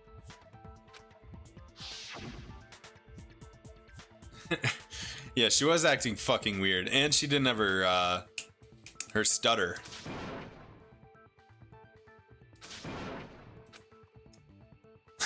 She must have hit her head real hard when she fainted. Yeah. Yeah, she started talking about some weird philosophical shit. She was acting funny, that's for sure. That melancholy tone of hers completely disappeared. Don't go assigning adjectives to my tone without permission. That's what you're concerned about? Not to mention, once she regained consciousness and saw Chihiro's body again, she was utterly calm. In other words, within her is one personality that can handle blood, Yeah. and one that obviously can. But I don't think Jack's that one. So when Toko trapped herself in her room, it's because she was scared of Genocide Jack? Yeah.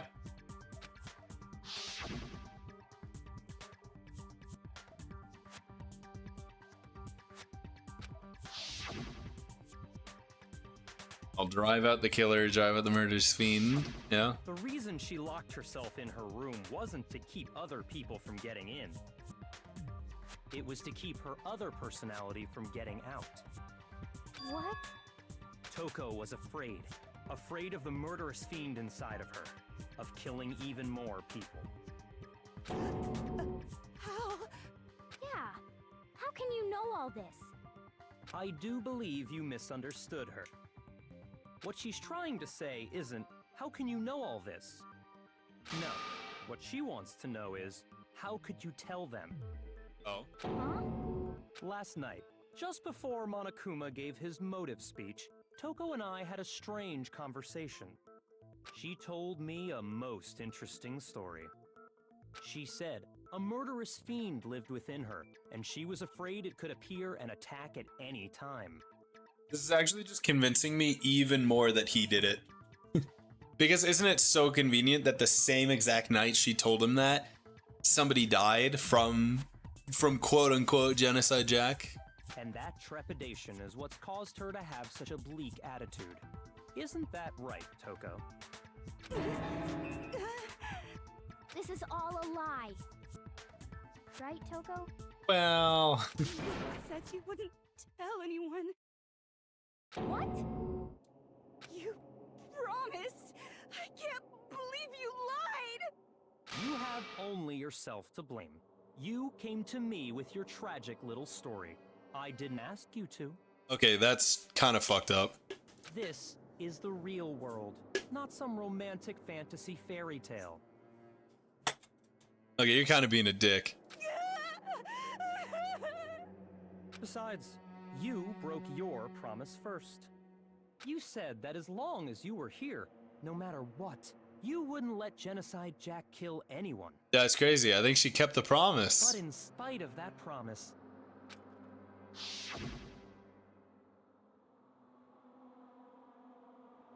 Sorry, I couldn't keep our promise. Don't worry, never again. Dude, I don't know. This is fishy. Oh no, now he's never gonna be able to go out with her because he's gonna fucking die. He killed Chihiro because he didn't want to go out with her. No! It's because he's gay! Oh my god! Him being in the closet is the reason for all of this. That's the only reason I promised. how many times do I have to tell you? I never said that. But you weren't able to do it. You just couldn't resist that rush you got from killing, could you? I tried. I swear I tried to control it, But your efforts were useless. What a disappointment. I hate you. Well, the opening act is nearly finished. All that's left is to hear from the person in question directly. The person? You don't mean... What, they're gonna have her bring out Jack? That would be crazy. What? Toko's body suddenly lunged backwards. A huge thud echoed across the courtroom, but in the next second... Oh shit. Oh shit. Hello there. Is it me you were hoping to see? What the fuck? Wait, so there's Genocide Jack and Genocide Jill? That's kind of funny. So you figured it out, huh? Well, whatever. What are you gonna do? I'm the ultimate murderous fiend, Genocide Jack! Or better yet, let's go with Genocide Jill! What the fuck is this? Oh. What happened to you? Not Toko. That's a loser name. And what happened is a textbook split personality. So what if one of them happens to be a serial Did she killer? put her tongue back in her mouth, please? Oh my god. So sense. Like they say, sound and murder is mind, sound and murder is body. This one is so different from the one we've come to know. Yeah, this is actually like a complete 180. Yes, well, the world is composed of a front and a back, you know. Just like how every inning has a top and a bottom. Wait, that's what she said when she woke up in the murder room. Behind every dark and gloomy soul lives another that shines as bright as the sun. This is the murderous fiend, Genocide Jack? This is beyond insane. Miss Jack, Jill, can I ask you a question? What's up? Some of us think you might be the mastermind behind our entire situation. What are your thoughts on that? Well, I'll tell you, I am the mastermind of all masterminds. Just kidding. Then it's not true? It's not true. Of course it's not true. How dare you try to link me to Never mind. that creepazoid? And another thing, the police and government and society in the outside world are totally powerless. I mean, they just let this idiotic, bloodthirsty maniac go buck wild all over town. Sure, I'm a bloodthirsty maniac, but life is pain, right? To live is to hurt other people. I don't know if that's quite right. It's a necessary evil if you want to survive. The act Yeah. of living itself causes pain for everyone. That sounds like Monokuma. That sounds like Monokuma philosophy. Oh, This should be enough to convince you. This murderous fiend is responsible for Chihiro's death. There's clearly a motive, so there should be no doubt. A motive? Remember what Monokuma told us? If someone didn't murder and graduate within 24 hours, an embarrassing memory or secret oh my god, would the be revealed. secret is that she's Genocide Jack. Well, let's assume that Toko's secret was about Genocide Jack. If a secret like that came to light, Toko's life would have undoubtedly been forever ruined. That's She true. had a very clear motive to never have that side God, of but this herself just makes exposed. me think even more that Byakuya did it. I'm so. Interesting. Ugh. Very, very interesting. But sorry, as much as I hate to admit it, I'm not the culprit. Oh! No way! But I cannot imagine anyone other than you could murder someone in such a bizarre fashion. Unless it was someone that knew everything about the Genocide Jack cases. Maybe so, but nevertheless, it's the truth. Do you really expect any of us to believe you? I believe her. I could never believe a word you say, you monster. Maybe she's totally right about that. But something's still bothering me. What she said. I need to get some more details about all of this. I want to find out why she didn't use knives or scissors or whatever, like she usually does. Status of the dead body. Sorry, but I didn't kill anyone. You say that, but do you really expect any of us to believe it? Perhaps if you had an alibi, that would change things. Oh, an alibi, huh? Now we're talking. When you compare your past murders to this incident, the modus operandi matches completely. No, it doesn't. No, that's wrong. It's different. Are the methods of murder really exactly the same? I'm not so sure about that. I think there's a slight difference between the Genocide Jack cases and this one. Huh? How's it any different? Uh-oh, you don't know? Well then, human garbage, let me tell you! I murder with passion and conviction. I consider myself a professional, and I have a very particular way of doing things. Yeah, I mean, she's all about stabbing them with the scissors. But this was blunt trauma. Imagine you go to a fancy Italian restaurant. They're very picky about the noodles, the sauce, everything. But what happened to Chihiro? It'd be like if that same Italian restaurant started using ragu or Chef Boyardee. Yeah. This is no creation of mine. Let me rephrase that in a way that maybe makes more sense. There are two clear differences between the Genocide Jack cases and this one. There's one clear. I thought he just said two. Look at the neck and stomach. Here you'll see a clear difference.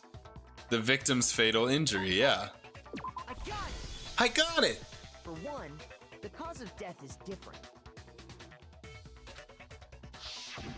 In the Genocide Jack murders, all the victims were killed the same way. According to the case file, they were all apparently killed with a pair of scissors. But Chihiro died from a blow to the head, right? Ah, yes. That is remarkably different from the other murders. Wouldn't it be strange for someone who kills the same way without fail to suddenly change their method? And there's more. One more conflicting detail. That's right! In my recipe of murder, if the bloody message is the tortellini, then the arrangement of the body would be the pesto sauce! Could you please stop comparing killing people to cooking? So, are you saying the other difference has to do with how the body was arranged? Yeah. That's right. The second difference is related to how she was suspended. In the photos of the other Genocide Jack cases, all the other victims were stabbed right through their hands. Here you'll see the clear difference. What was used to suspend her? I got it! Do you remember what the killer used to suspend her? They used some kind of rope to hang her up by her wrists. What is your point? Well, in all the previous Genocide Jack cases, something else was used to suspend them. Scissors. Specifically, pairs of razor-sharp scissors. And guess what? I used my own specially designed scissors for the murders and the arrangement! Oh. Like I said, I'm a professional, so naturally I'm very picky about the tools I use. That's helpful for us. And you know what else? So sad how Taka's standing between the two portraits. Oh, I didn't even notice that. Big Mac? Yeah, why'd she call me Big Mac? Listen up, Big Mac. There's actually one more difference. Huh? My word, you really didn't notice? Take a look at who the victims were in each Genocide Jack case. It's all men? There's a pattern there, just waiting to be discovered. A pattern? Figure that out, and it'll be plain as death why I couldn't have possibly killed that little Lolly girl. girl. Yeah, is it that they're all men? Take a look at the names of every victim. What you'll notice is... Yeah, because Chihiro is a girl. Was her lover? Dude, that would be a crazy plot twist. I got it! Is it because Chihiro was a girl? Bingo, bullseye, right on the money! What are you talking about? In all the Genocide Jack cases, all the victims had something in common.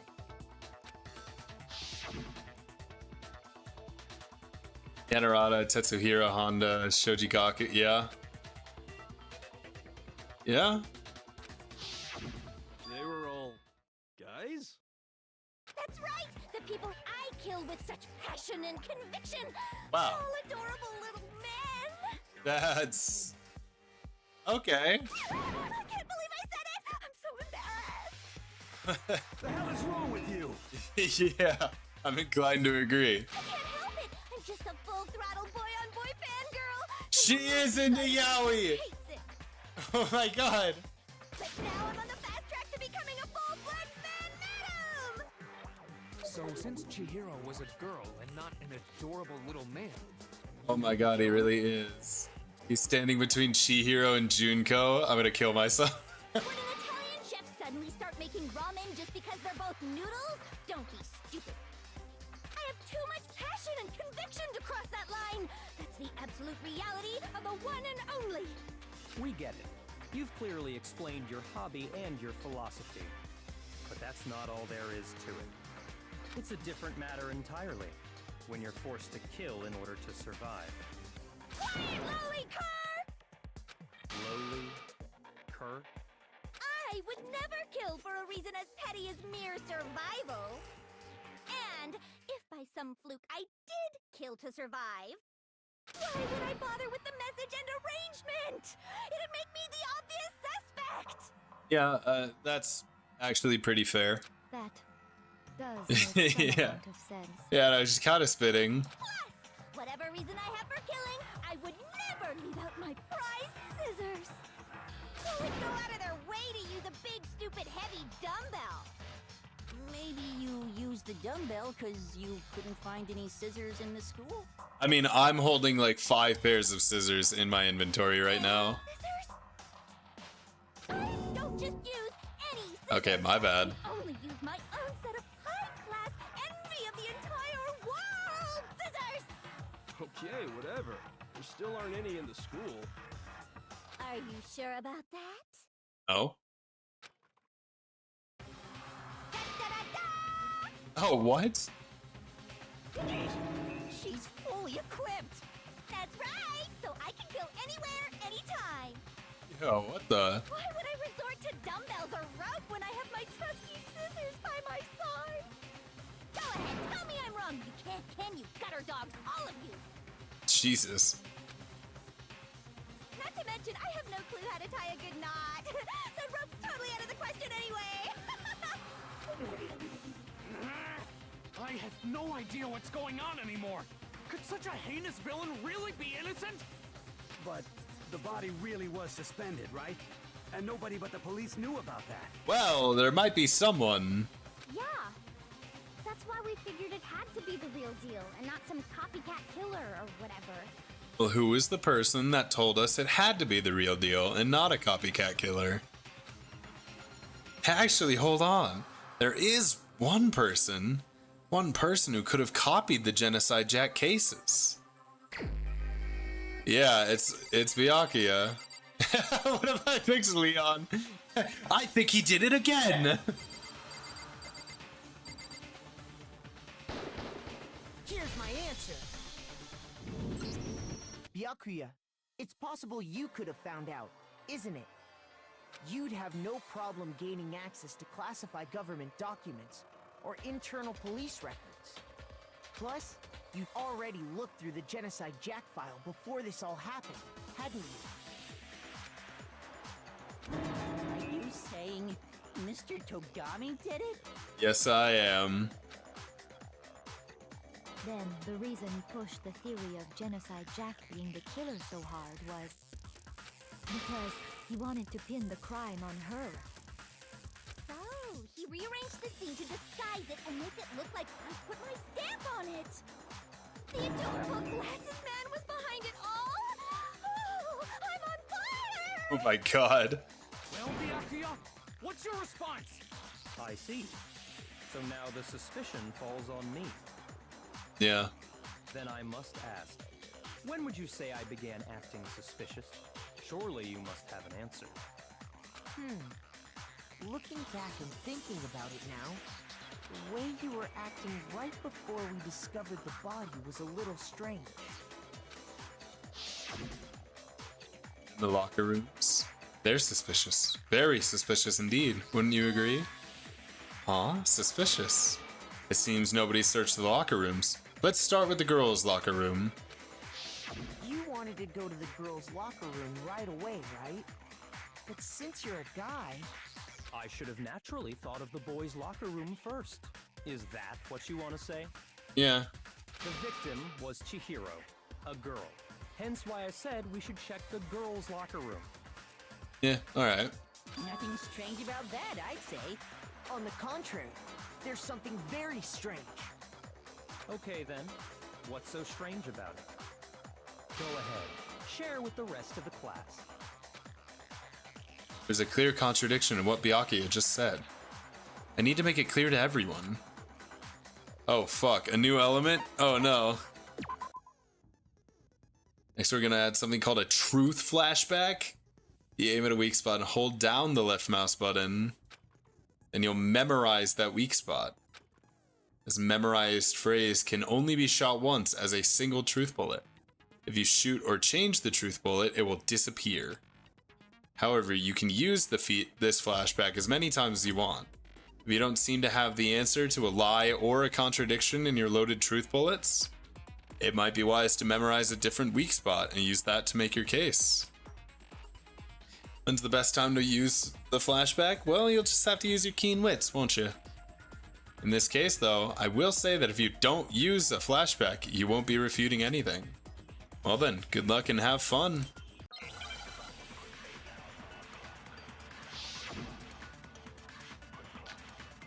The Monokuma file, okay. So, you said Byakuya was acting kind of weird before we found the body. Yeah. Acting weird. How? If you're presented with the opportunity to check out the girls' locker room, You absolutely take it! That's a natural reaction for any guy! The victim was Chihiro, who was a girl. We didn't know that. Of course, I would suggest we check the girls' locker room first. No, we didn't know that Chihiro is the one that was dead. What's so strange about that? We just knew that someone probably was dead. That's what it is. Yeah. Yeah. I do like that that basically tells you what the answer is. Before we found the body. But he was acting weird. How? if you're presented with the opportunity to check out the girls' locker room, You absolutely take it! That's a natural reaction for any guy! The victim was Chihiro, who was a girl. So of course I would suggest That's cool. the girls' locker room first. There was no time for pointless distractions. What's so strange about that? I wish you'd taken me with you. All right. Yeah. So, you said Byakuya was acting kind of weird before we found the body. Wait, what? Come on, Makoto, don't scare me like that. Makes me think something weird is going on. Shoot! Wait, how is that not the contradiction? Am I crazy? So, you said Byakuya was acting kind Yeah, of he was acting weird before we found the... Maybe it's the other way around. He was acting weird before we found the body, and that contradicts the fact that we knew Chihiro is the one that died. You absolutely take it! That's a natural reaction for any guy! The victim was Chihiro, who was a girl. Okay, I see. That's annoying, because I do think that should have been the other way around, but whatever. I'll tell you what's so strange about that. Because up until we actually discovered the body, we couldn't have known who the victim was. Exactly. So your claim that you went to the girls' locker room first because Chihiro was the victim doesn't hold up. I see. That's a good answer, I must admit. Interesting. Very interesting indeed. But your reasoning is still too weak. Oh, yeah? What's wrong? Is that it? Surely you've got more than that. Go ahead. Okay, yeah, the extension cord, the missing file. What's with Byakuya's attitude? It's like he doesn't even care. I've got him cornered, but he's acting like it has nothing to do with him. You're not finished already, are you? There must be more to it. There is. I think. There is more to it. Think about it. She knows. She's known the whole time. We just talked about the differences between this case and past Genocide Jack incidents. The proof you're looking for is hidden in there. Oh? Proof that I'm the culprit, you mean? The differences between this case and other Genocide Jack murders. The evidence that proves Byakuya is responsible is hidden in there? What could it be?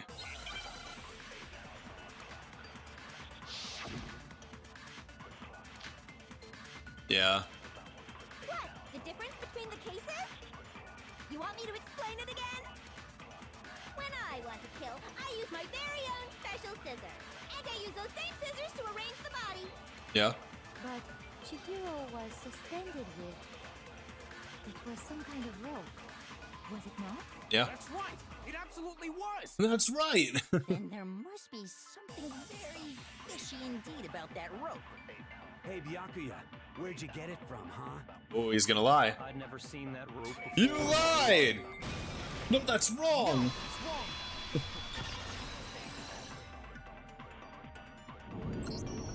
Actually, I'm pretty sure you have seen it before. Because you see, that rope, or should I say, that extension cord? What? An extension cord? Byakuya, you've used the extension cord in the library more than once, haven't you?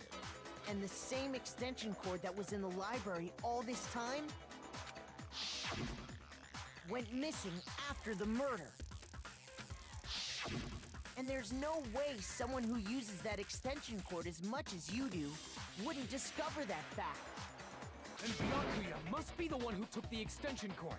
I can't imagine any other possibility. Yeah, I find it pretty likely. That's really what you think? Then your conclusion is something like this? I killed Chihiro in the girls' locker room, then hung her up and wrote that bloody message. I intentionally made it look like Genocide Jack was behind it. Is that about right? Yeah. I mean, not exactly, but yeah.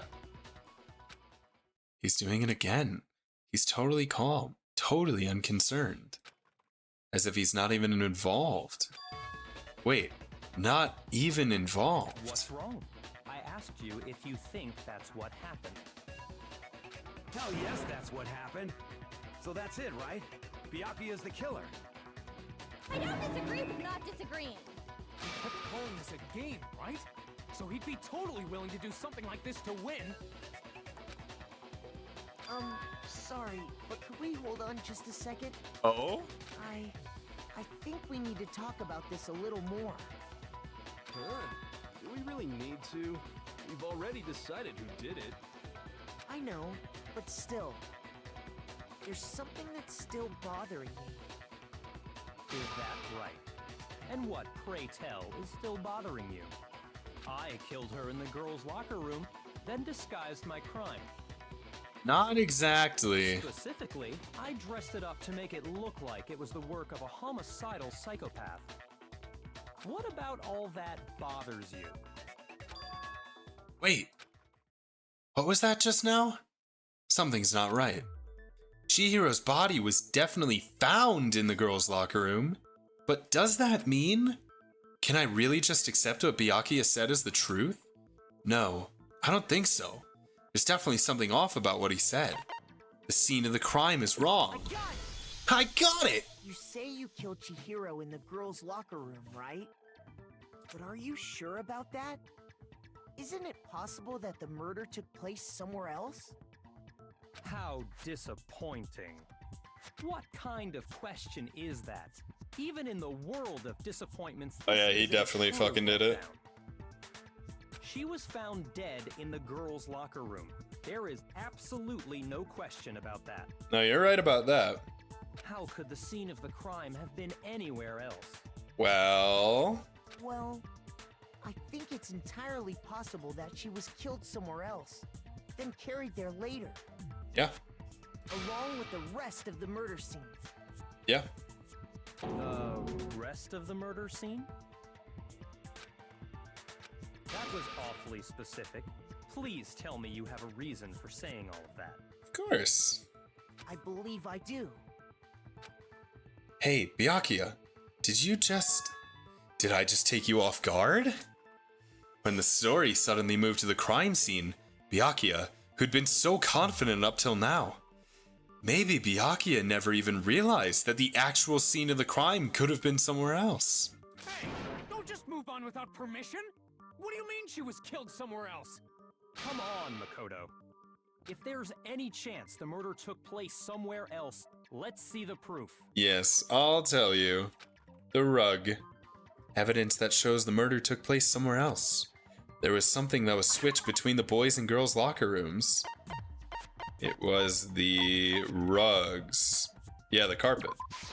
Fuck, no, it's the posters. It was the posters. Oh, because the poster got blood on it, it had to be switched. And then he just brought along the carpet with him. I got it.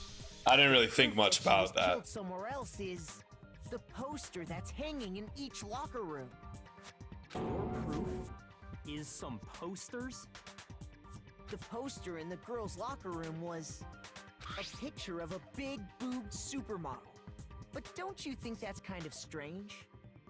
I don't know, man. It's the woke America. Why would the girls' locker room have a poster like that? I bet those massive jugs of hers were totally fake! Whoa, whoa, whoa. Meanwhile, the boys' locker room had a poster of the super popular boy band Tornado. Why do you know they're a super popular boy band if your insinuation is that dudes don't care about boy bands? Again, that doesn't really seem to belong in a boys' locker room. So you're saying that maybe the posters were switched? And there's one other thing I noticed about the Okay, yeah, locker this room. is what I was thinking. You know what I'm talking about, right, Sakura? You're referring to my protein coffee, aren't you? You could have seen the big boobs poster in the boys' locker room pre-murder if you went there. Whoa, really? I didn't even think about that. I honestly don't even know why I didn't try to go in the locker rooms. Protein coffee? While I was in the girls' locker room earlier, I spilled some protein coffee on the carpet. But I noticed that after the murder, the stain had been totally scrubbed away. Well, no, it's not that the stain was scrubbed away. It was moved. I got it! The stain on the girls' locker room carpet wasn't scrubbed away. In fact, I found it on the boys' locker room carpet. That's definitely the stain from my protein coffee. Then, does that mean that the carpets were switched too? But why would anyone do that? To move the murder scene from one locker room to the other. It's certainly plausible, don't you think? Yeah. What? In other words, in order to completely swap the scene of the crime, the bloodstained poster and carpet were moved along with the dead body. By doing this, the killer was able to change the entire room where the murder took place. I can certainly follow your reasoning, but why would the culprit bother doing that? Huh? Why would they go to all that trouble of switching the scene of the crime? Actually, an even bigger question. If the murder did take place in the boys' locker room, then how did Chihiro get in the boys' locker room in the first place? She got in there with Leon's handbook. That's why he tried to pretend like Leon's handbook was broken. It wasn't actually broken. He just needed us to think that so that no one would think about getting in the boys' locker room. To get into the locker rooms, you have to swipe your e-handbook across the card reader device. But Chihiro's handbook should have only allowed her access to the girls' locker room. She had no way to get into the boys' locker room to begin with. No, she did have a way, and I can tell you what it was. Wow, Hero! I suspected him a tiny bit, but he came up clutch. I highly doubt that. Shut up! I'm telling you, I know how she could have done it. Is he right? Could Chihiro really have gotten into the boys' locker room somehow? Yeah, she could have. Yep. Is it really possible? Could Chihiro really have gotten into the boys' locker room somehow? Ah, I got it! She must have hacked her e-handbook. No, that's wrong. I think that might be it. Programmer, after all. You know what? That's honestly, it's honestly kind of a good assumption. No, I don't think that's it. She used the thing that was in the main hall. Huh? What thing? I'm talking about Leon's handbook, of course. Yeah. If she had that, she could get into the boys' locker room no problem. Yeah, so the contradiction must be that she like hacked the thing. Wait, is the contradiction that they're gonna try and make me say no, it's broken? Really have gotten into the boys' locker room somehow. Ah, I got it! She must have hacked her e-handbook. Wow, that is the contradiction. Really? But it's not actually broken. I guess I'm just I do this so much. I'm too many steps ahead. Really possible? I need to just take this at surface Really have level. gotten into the boys' locker room somehow. Ah, I got it! She must have hacked her e-handbook. Yeah, it's not that. It's gonna be what Hero says. Programmer, after all. I'm sure that would have been no problem for her. No, I don't think that's it. She used the thing that was in the main hall. Huh? What thing? I'm talking about Leon's handbook, of course. Yeah, okay. No, it's wrong. But I don't think it is wrong. No, I don't think Chihiro used Leon's handbook. Why not? Because Leon's handbook was broken. Oh. Well, then, yeah, I guess that'd be pretty impossible, huh? I am struck silent by how quickly you gave up. Plus, isn't there a regulation against using someone else's handbook? No. Actually, the rule states that loaning your handbook is prohibited. It says nothing about borrowing one. In other words, you could borrow a dead person's handbook all you want, and you'd be safe. Yup, yup, yup! Hit the nail square on the noggin! Of course, if it were broken, that wouldn't make any sense anyway. So then, she must have hacked hers, like I said. She used her ultimate No, programmer wait. skills and... Psst! You can't fix an e-handbook. The instant you open one up, a security buzzer starts blaring. So, if she didn't use Leon's handbook, and she didn't modify We her are so own certain, even though Monokuma told us that there wasn't a broken one. Maybe Mr. Naegi's initial assumption is just Yeah. wrong? Yeah, there you go. I hate you, hamster, but there you go. There's no way she could have got into the boys' Oh, locker no, room. not that part. So I guess so. Okay then, I vote for Byakuya. Is that it then? Chihiro was killed in the girls' locker room and Byakuya's the one who did it? Really? But still, I don't know what else I can do. Hold on a second. Is she gonna be the smart person in the room and say maybe it's not actually broken? I agree with you, though. I think you're on the right track. What the? You finally decide to open your mouth and that's what you've got to say? I know, she actually like takes pleasure out of us figuring out the case that she already knows. There's no way she could get in the boys' locker room, right? So, Why are you so sure she couldn't get in? There's still one other way she could Oh, have gained what? access. Through the pool? What? What are you talking about? What other way is there? Well, to explain that, why don't we take a little break from the trial? I'd like you all to come see something. Well, are they allowed to do that? Wait. What do you think you're doing? Don't worry. This'll make the whole trial more exciting. I'm sure that thought must please you. She knows the game. Huh? It'll make things more exciting? Well, alright then. I declare an official class trial recess. I'm so intrigued at what this is gonna be. For real? Now then, what is it you want to show us? It better not be boring or I'll be very unhappy. Oh, I have no doubt it'll meet your lofty expectations. So, shall we go?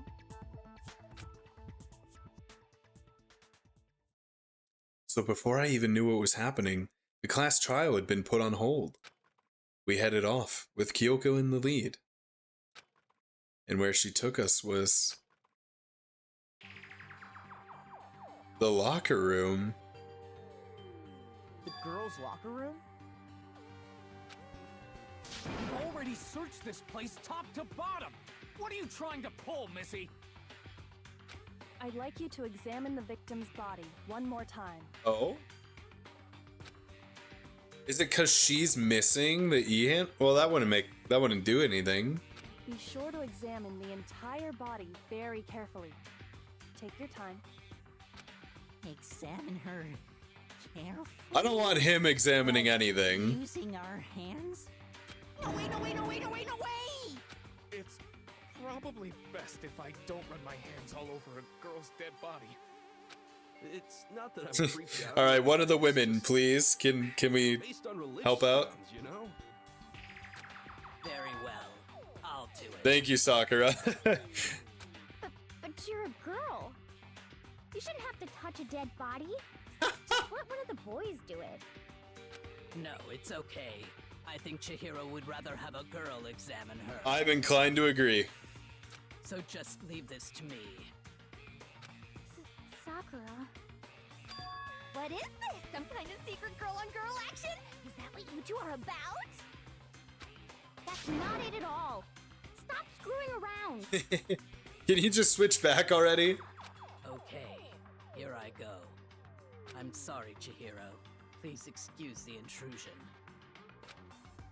Putting her hands together in a brief prayer, Sakura then began to quietly examine her body. Be sure to check her entire body, and I believe we will solve this particular mystery. Her entire body? I know you say that, but... Yeah, like her whole body? What? This is... What is this? What is it?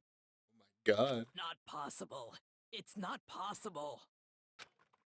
Sakura's eyes were staring wildly at Chihiro's lifeless form. Her massive frame trembled. This girl is what? Oh my god, is Chihiro a guy? Is a boy. Oh my god, what? No way! Woke Danganronpa strikes again! What?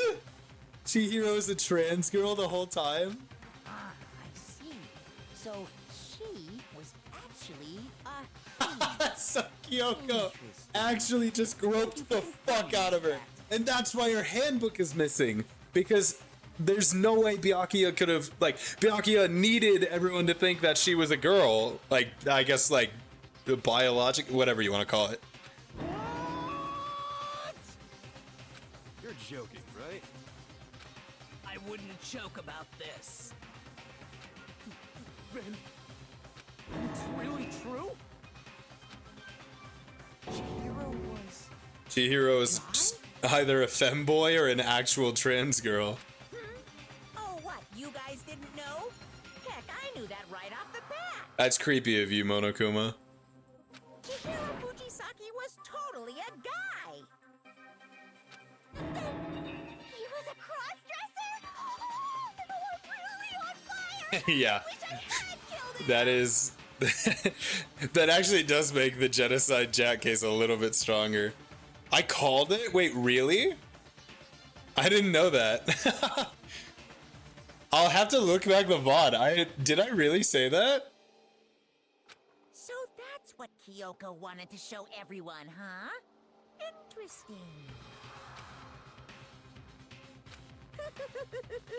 Yes, that certainly does make things much more exciting. Now let's ride this wave of excitement back to the courtroom and get back to the trial. Ahem. I do apologize for keeping Wow, you so waiting. the handbook Now is then, actually let's resume broken. the class trial. But Chihiro is able to just use her own e-handbook to get into the boys' locker room. We've all just learned of the shocking revelation that Chihiro was actually a boy. Let's pick up from there. Yes, well, I don't know his reason for hiding it, but the fact is, Chihiro was not a girl, but a boy. Are they gonna make it clear between like whether Chihiro is a cross-dresser or whether Chihiro is trans? Because I don't want to just start calling them he, if that's not right? When Chihiro said he wanted to get stronger when they mentioned that he doesn't get along with girls but the boys. Oh my god, that was when I said it? That's so funny. Oh my god, yeah, because I was like, well, what if Chihiro's gay? And I was like, well, it could be gay or trans. I think that Chihiro was actually a guy. Makoto's like, and I was attracted to him. What does that make me? The thought had never even crossed my mind. And because victim was male, he would have had no problem gaining access to the boys' locker room. Assuming his handbook did, in fact, list his gender as male, then yes, that would be true. Okay, I guess they're all calling him he, so I guess that's just the route we're taking. His handbook said he was a boy. He dressed like a girl, but he was a boy through and through. Okay. So then, there should be no issue with Makoto's initial assertion. The victim was killed in the boys' locker room, and was then later moved to the girls' locker room. And the killer could have easily used Sayaka or Junko's handbook to get into the girls' locker room. I don't think they really meant to go for any explicit trans thematic, so they don't really confirm. Okay. Just want to make sure. Chihiro really was killed in the boys' Chihiro was a character I liked, you know? I don't want to disrespect their wishes. I still don't understand the motive for moving the body, but yes. I personally that does see him seem as a plausible. femboy, but arguments for either side of the spectrum can be made. Okay. Well, I must admit, I did find it rather odd. I knew he felt a little off. There was a certain incongruity Hey, bro. to his female body. You don't gotta be a dick to the dead. This is the most titillating situation! I mean, in fact, I'd probably say it's the opposite of titillating. So now everything has been connected. All the mysteries have finally become clear. Okay, well, connected or clear or whatever. We still think you're the killer, remember? Very interesting. This has become very interesting indeed. See, I'd be so terrible in a situation like this because I'd be like, him being smug about it all would just piss me off. I'd be like, you know what, fuck it, I don't care if he killed him or not, let's just kill him. And then, like, we all could die, but, like, I don't give a shit, he's being an asshole. He's off in his own little world. What about you, Makoto? After everything we've learned, do you still think Byakuya's the killer? Yeah. Well, without a doubt, Byakuya is the one that made Chihiro's death look like Genocide Jack did it. But I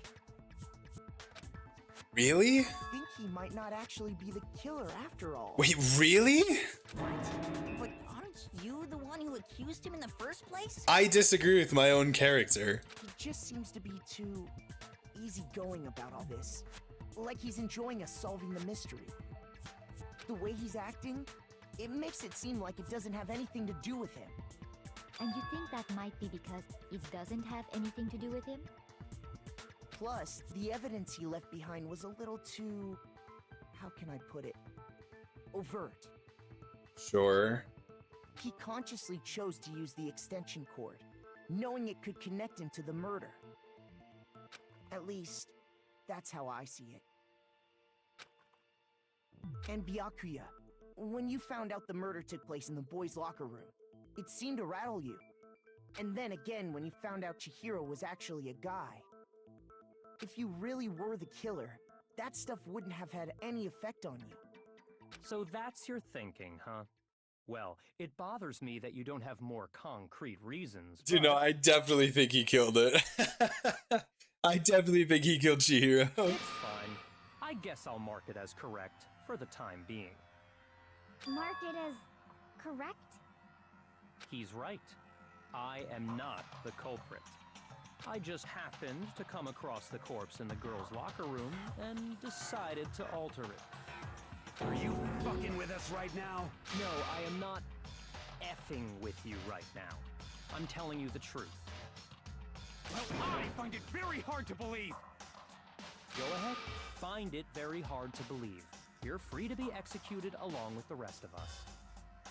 If you're really telling the truth, then why? Why do you do that to his body? My reasons hardly matter right now. Uncovering the culprit is much more important, wouldn't you say? Now then, if it wasn't me... No, I'm not convinced. I still think it's Byakuya. Well, I don't think I can say for sure without talking about it a little more. We're seriously gonna keep going? We're all good, aren't we? I thought it was clear Byakuya did it. No, I'm with Makoto. If there's any doubt whatsoever, we need to explore every possibility. Right. Because if we're wrong, we all die here. That's true. Very well then. I'm with you too. Damn straight. Count me in. Do you not have a mind of your own?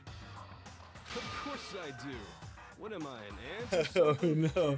Taka's acting weird. Anyway, let's discuss this all as a group one more time. We still have time to make our decision. That's very true. Our lives are all on the line. Excellent.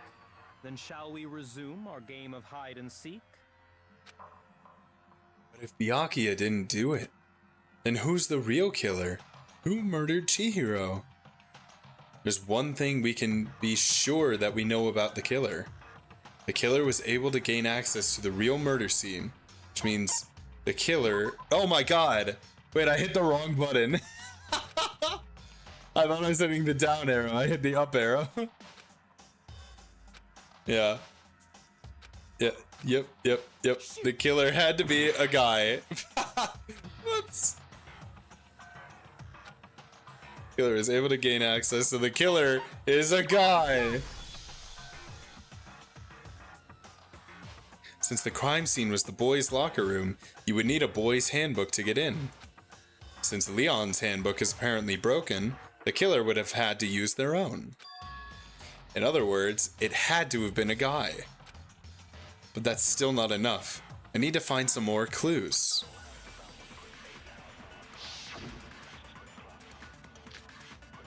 Celeste's account. Isn't there But a the single tracksuit? clue that might lead us to who did it? Well, clues are one thing, but did nobody get a look at the killer? I'm sure if someone saw the killer, they would have said something by now. Yeah. Perhaps someone saw the victim at some point. Even that Yeah. might be enough for now. Yeah. All we need right now is any kind of new info. It's over. It's all over. You want to know who saw the victim? The killer. And only the That's not killer. true. No, it's wrong. No, that's wrong! I believe someone else did see the victim before he was murdered. What do you think, Celeste?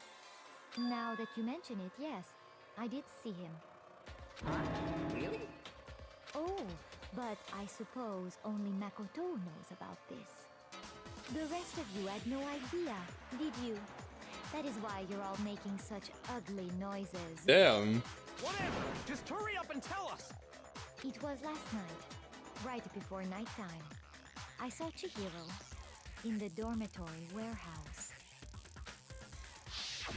I saw him stuffing a track jacket into a duffel bag. And then, I assume, he headed off to exercise. A track jacket and a duffel bag? But we didn't find anything like that at the murder scene. It seems likely that the culprit destroyed them to get rid of any evidence. And that is when he said something that struck me as rather odd. Well, I'd better get going. I'm kind of in a hurry. Chihiro told me he was... Yeah, why would he be in a hurry? But why would he be in a hurry? Yeah. If someone were waiting for him, I should think. So, Mr. Fujisaki was on his way to meet with someone, and then they were going to work out together? And it was right before nighttime, so it'd have to be someone who wasn't going to be in the dorm at nighttime, which leads to Byakuya. But Hina and I had invited him to exercise with us plenty of times, and he always declined. Yeah, maybe the cross-dressing thing was why. Probably because he was afraid you found Yeah. out the secret he was hiding, right? Which means that conversely, he must have trusted whoever he was meeting with very much. Enough so that he was willing to risk his secret being revealed. Oh, what a marvelous friendship! Oh no. The point is, We're yaoi whoever baiting. we met up with is the culprit, right? So we just gotta figure out who it was. Who's the gayest person in the room? Taka. But knowing what we know, Or Byakuya. I can't even guess. No. You're back. Welcome back, Bonnie. To make the connection. All right, I'll fill you in real quickly. So, what did I miss? So, we're in the trial. Obviously, Chihiro died. What we figured out is that Chihiro, Right to the killer reveal? Yeah. So Chihiro died, and Chihiro died in a very, very suspicious way that looks like it was a kill from the famous serial killer Genocide Jack. In reality, Genocide Jack is an alter for Toko, who has dissociative identity disorder. Now, we have brought Genocide Jack, or as she calls it now, Genocide Jill, up in this trial, and she has told us, no, there's no way I did this. Which lines up because some of the details of the murder are off.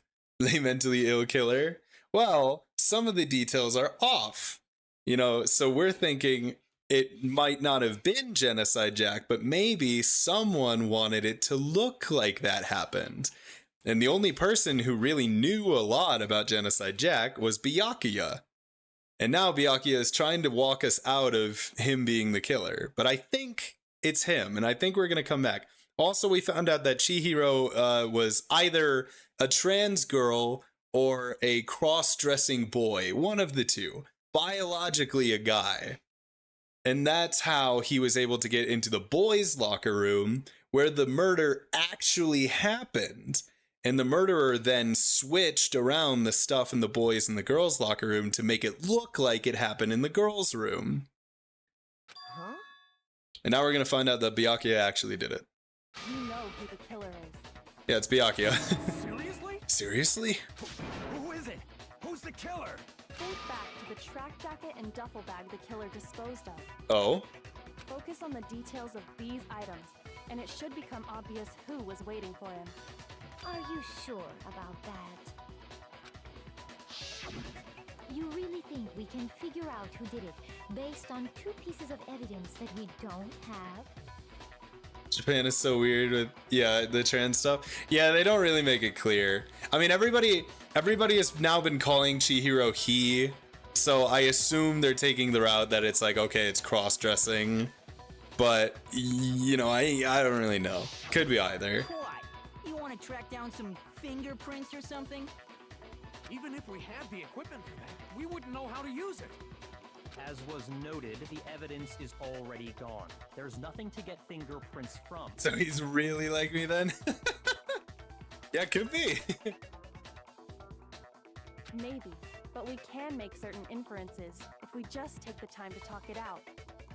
Easy for you to say, Whoa. but fine. Celeste, did you notice anything special about the bag or jacket? Wait. Really like you, except for the murdered part, right? You know, I just need to... just gotta be clear, right? The bag was just a normal duffel bag from the warehouse. All the bags in there are the same, so I can't imagine what would make that one special. Well, if I remember right, there was a decent variety of Last time I checked. Okay, cool. Had to make sure, you know? Don't have to go and get a wellness check out there. Between the culprit and Chihiro's jacket. Perhaps. Let's explore that and talk a bit Okay. more about the jacket he took. I'm not following this very much, so I'm interested. Does Chihiro's track jacket really hold some clue about the killer? Somehow, it's really hard to believe. Oh, fuck. Okay. Celeste's account. Okay, fuck. First of all, we know where Chihiro was headed. Right. He was on his way to go exercise. Right. So next we have to ask, why did he choose the specific tracksuit that he did? What do you mean, the specific tracksuit? I got it! He picked that tracksuit because it matched the one the culprit was wearing. Is that possible? What you're saying is, the killer was wearing the same blue tracksuit as him? My tracksuit is black. I Okay. don't even have a tracksuit. Because exercising sucks. I have a white tracksuit personally. I got it from the warehouse, if you must know. Did any of that really help us get any closer to figuring out? Is somebody lying about... No way. That checks out. Sorry. Yeah, no, fuck Hamster. We don't like him. What he just said without even realizing it? Oh, god damn it. It's Hero? Hero's white tracksuit that he got from the warehouse? He was on his way to go Oh my god, that's it. Because how did Chihiro know where the tracksuits are? It was fucking Hiro. Hiro told him there were tracksuits in the warehouse. No, dude, it was Hiro? I'm pissed. That tracksuit because it matched the one the culprit was wearing. So, what you're Oh my saying god, is no. The killer was wearing the same blue tracksuit as him? My tracksuit is black. I don't even have a tracksuit. Cause exercising sucks. I have a white tracksuit personally. Oh, wait, what? Wait, am I wrong? Am I wrong? Okay, wait, Hiro might be cool. I don't have to use Celeste's account, I think. On his way to go exercise. So next we have to ask, why did he choose the specific tracksuit that he did? It makes sense that I haven't figured this one out because I'm not following this logic at all. Don't choke. I don't know this at all. I have no idea what the answer The is. killer was wearing the same blue tracksuit as him? My tracksuit is black. Yeah. I don't even have a tracksuit. Cause exercising sucks. I have a white tracksuit personally. Right. I got it from the warehouse. If you Right. know. He got it from the warehouse. Does that really help us get any closer to figuring out who the culprit is? No way. Not a chance. I don't understand. I don't know what I'm supposed to connect. What he just said without What's the even clue? realizing Specifically, did Celeste just mention when she explained her account First of that all, there's we know tons that of different Chihiro had- tracksuits in He was on his way to the go warehouse? So next we have to ask, why did he choose the specific tracksuit that he did? What do you mean, the specific tracksuit? I got it. He picked Is that it- tracksuit because Is it that he wasn't going to exercise at all? So, what you're saying It was a is blue the killer was wearing the tracksuit. same blue tracksuit as him? My tracksuit is black. I don't even I'm have so a glad they gave me tracksuit. 21 minutes to figure this out because I might use all of them. I have a white tracksuit personally. I think they're trying to lead me into the fact that You must know. he wasn't going to exercise at all. Get any closer to figuring out who the culprit is? No way. Maybe I need to actually read what Makoto says at the end here because it might lead me closer. Right? What What he just said without even realizing it. She's right. What he said just now is really odd. How did he know something like that? Wait, fuck. What did he know? He was on his way to go Fuck. exercise. So next we About have to ask, Chihiro's tracksuit? What didn't she why did he mention? choose the specific Oh my tracksuit god, that he she did? didn't tell us that the tracksuit was blue! Oh my god! he picked that tracksuit because it matched the one the culprit was wearing. So, what you're saying is the killer was wearing the same. Yeah, oh my god, Celeste never mentioned that it was blue! Oh no! Mondo did Hold it?! on a second, Mondo. What?! What did you just say? Oh my god. What'd I say? When Celeste testified a few minutes ago, she said She saw him stuffing a track jacket into a duffel bag. Oh my god. she never said anything about the jacket's color. So why did you say Chihiro's blue tracksuit? Oh my god. Why would he kill? Oh my god, and he knew that Chihiro wanted to get stronger. He was the one that was talking about it all the time. So he knew that Chihiro was going to the gym. Oh my god. That's awful. Why would he do it? Hey, Celeste, what color was Chihiro's tracksuit? As a matter of fact, it was blue? And before we began the trial, did you tell anyone that? The only one I told about any of this was you. Oh no, man. What? Then Mondo, how No. did you know what color Chihiro's tracksuit was? Because I'm sure he saw the clothes at some point in the investigation. Oh, we didn't find the tracksuit anywhere. No, that can't be it. The bag and clothes were surely disposed of by the time we began our investigation. Then the only reason he could have known what color the tracksuit was. Sakura's character design is crazy. Dude, Sakura's kind of sick. I really like her. That's the only possibility. Isn't she like 18? You know what? I'm not sure. Probably. But she's also like the ultimate martial artist, right? So she's got to be like fucking ripped.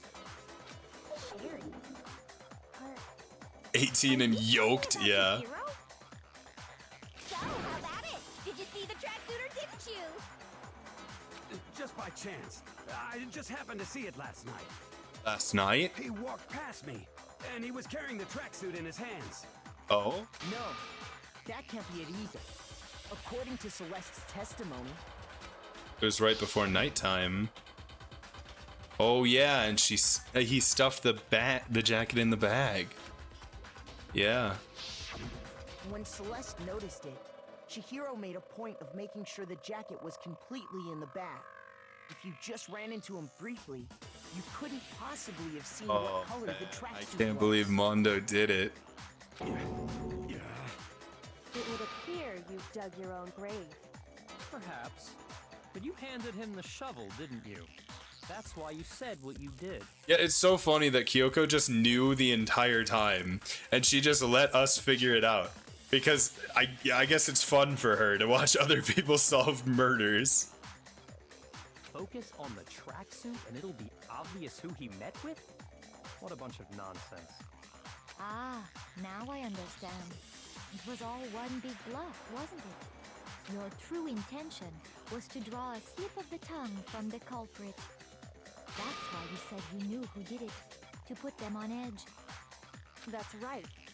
However, I think she actually did know. Mondo was my target all along. That's I had crazy. suspicions about him from the very beginning. But why? What made you so suspicious? That's a good question. Because I hate him. The way he talked, I think. There was a certain turning point that tipped me off. Maybe you didn't notice it, Mondo, but you tend to refer to men and women differently. Oh, what? You only call guys dude. For girls, Oh it's chick. my god. What? No way. And after he was killed, you happened to refer to him as dude. Once I picked up on that, it occurred to me that Mondo knew something we didn't. But how did Mondo find out? Notice such a tiny detail? Are you a witch? She's a witch! You're positively frightful! No, I'm not the frightful one. Yeah, Mondo Not is. nearly as frightful as someone capable of murdering a friend. Dude, he crocodile tears so hard too. He was so sad about it, but he's the fucking one that did it? No. Kyoko dropping all this info last minute. I know, Kyoko's so funny.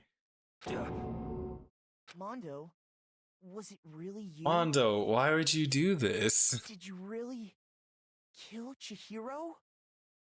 I didn't kill anyone. You've been all over me, judging everything I say, putting words in my mouth. Gotta make sure everyone figures it out on their own. I know, but it would be much easier if she was just like, yeah, this person did it. I mean, after this trial, she's 2 for 2. You know, whatever she says, I'd believe. Piece of shit! He really You have is. the right to treat me like a goddamn criminal. Yeah, he would never do something like that. This is a false accusation. Can we kill Byakuya anyway? It's true. My reasoning on that is pretty shaky. That was fast. Huh. Well, this does present us with a problem. It seems we are all out of leads. My time Oh has god. really Oh yeah, he had like a piece of evidence. That's what my little ghost friend is telling me. What? What did I do? Oh yeah, that reminds me. Hifumi, weren't you telling me you'd found some evidence? I didn't help the hamster. That wasn't me. Really? What kind of evidence? Hello, how's it going, Embers? Welcome in. We're about to solve a murder. Actually, you know, now that I'm thinking about it here calmly, it might not. God damn it, be all that hamster. relevant. Can you please just help us? Jeez, does your confidence just get up and walk away? It's fine, man. It's a cute emote. join the Discord server. There's plenty of cats in it. If you really insist, then. Here Oh, is this the missing ebook?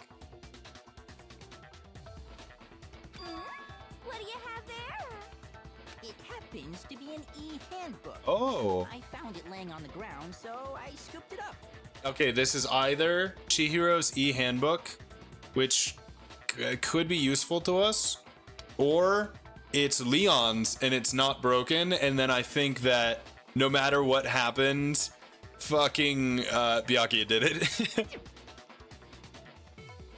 It must be Chihiro's, right? It's mine. I got it! We know Chihiro's handbook was missing from the scene of the crime, right? For a fact. For a fact indeed. I was totally sure I'd found it. Then it must hold some But clue it's about not. the culprit, right? Well, that's what I was hoping. It's busted. It's busted. It's Leon's. I imagine the culprit broke it to get rid of any evidence after the murder.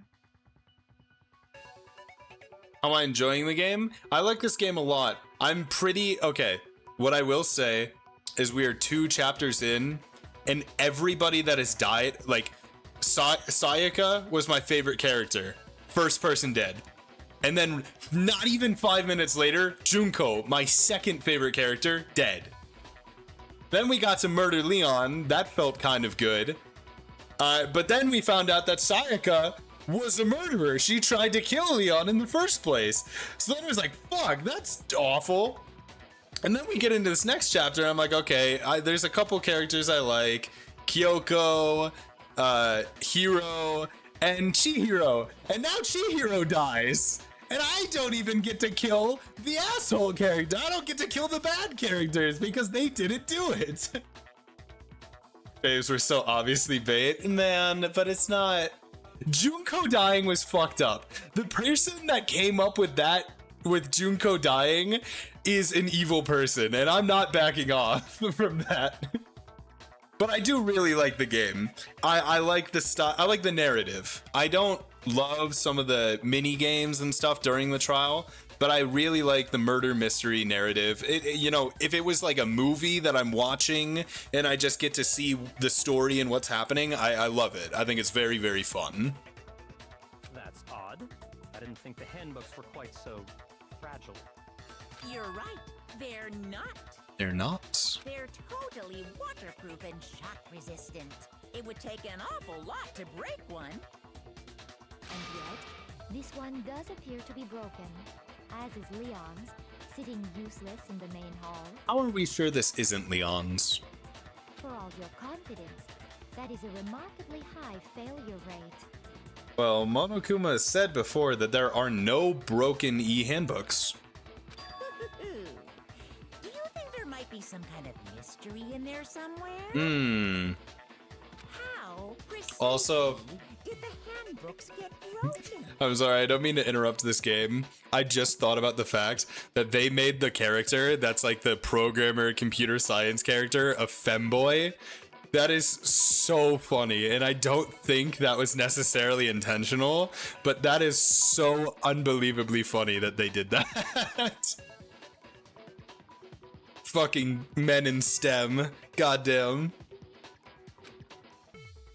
How did the handbook break? Is it by hacking it? Low key. Oh, thanks for following. Sorry you died, Emberstale. You can exclamation point death to find out. I think... Am I crazy that I think Chihiro might have hacked it? We 23 followers? Hell yeah. We're growing. It's impossible. Okay. So it can't be that. I embarrassed myself. Whoopsie. It must be hitting its weak point then. I got it! You already told us before that the handbook has one weak point, didn't you? True. You remember that? I Sure, didn't, maybe but I let that he did. slip, but I never told anyone what the weak point actually was. But if the handbook is supposed to never break, and two of them broke in quick succession, Yeah, somebody must have found what the secret was. Then we can only assume that someone's figured out its weakness. You know what the weakness is, right, Monokuma? So, what is it? Why would he tell us? You're asking me?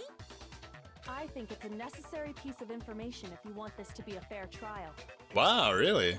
But if I tell you, and someone else decides to copy it, that would be very not good. Okay, but he can make a rule saying that if you break the e-handbook, you'll be punished. Just tell us already. Why would we want to break our own handbooks? Oh well, I have a weakness for What? pushy demands. But you're sure you won't follow their example? Then allow me to make a special announcement. The weak point of my cutting-edge e-handbook is... when it's exposed to high temperatures for too long, it will suffocate. Oh my god, the sauna. Totally break. Oh my god, he figured it out in the sauna. Mondo's handbook is broken, and that's how he knew how to do it. I flippin' knew it. You knew it? Yeah, because I found the handbook laying on the floor Oh of the my sauna. god, it's Mondo's. The temperature in the sauna can reach over 200 degrees. Strange how you don't get burnt, huh? It's because as your sweat evaporates, it creates a cooling layer of air around your skin. Who do I think did it? I mean, at this point, I was convinced almost the entire time that it was Byakuya, and it was Byakuya framing Toko, who was Genocide Jack. But at this point, I think it's almost guaranteed that it's Mondo, right? I mean, I don't know. There's so much evidence piling against him. I hope it's 200 Fahrenheit. Yeah, 200 Celsius would be insane. If the hot air of the sauna were somehow pushed directly onto your skin, you'd definitely get fried. That layer of air would get blown away. That's why you may feel a burning when you move around. So when you're in a sauna, make sure to keep nice and still. Interesting. I didn't know that. Learned one new fact today. I mean, that actually makes a lot of sense, because as water evaporates from any surface, it cools. But I hadn't really thought about it like that. A mere trifling speck of knowledge. Anyway, if you found the victim's handbook in the sauna, Was it the victim's handbook, though? then the killer must have been purposely trying to raise its temperature. Okay, in I order guess to that could break be it. the case too, yeah. meaning the culprit somehow knew its weakness. But how'd they find out? Monokuma said he didn't tell anyone, Mondo right? accidentally broke his handbook while him and Taka were in the sauna. Indeed. Quite the mystery. What if they found out by accident? What do you mean by accident? What if the killer took their own handbook into the sauna, not knowing its weakness, and it broke?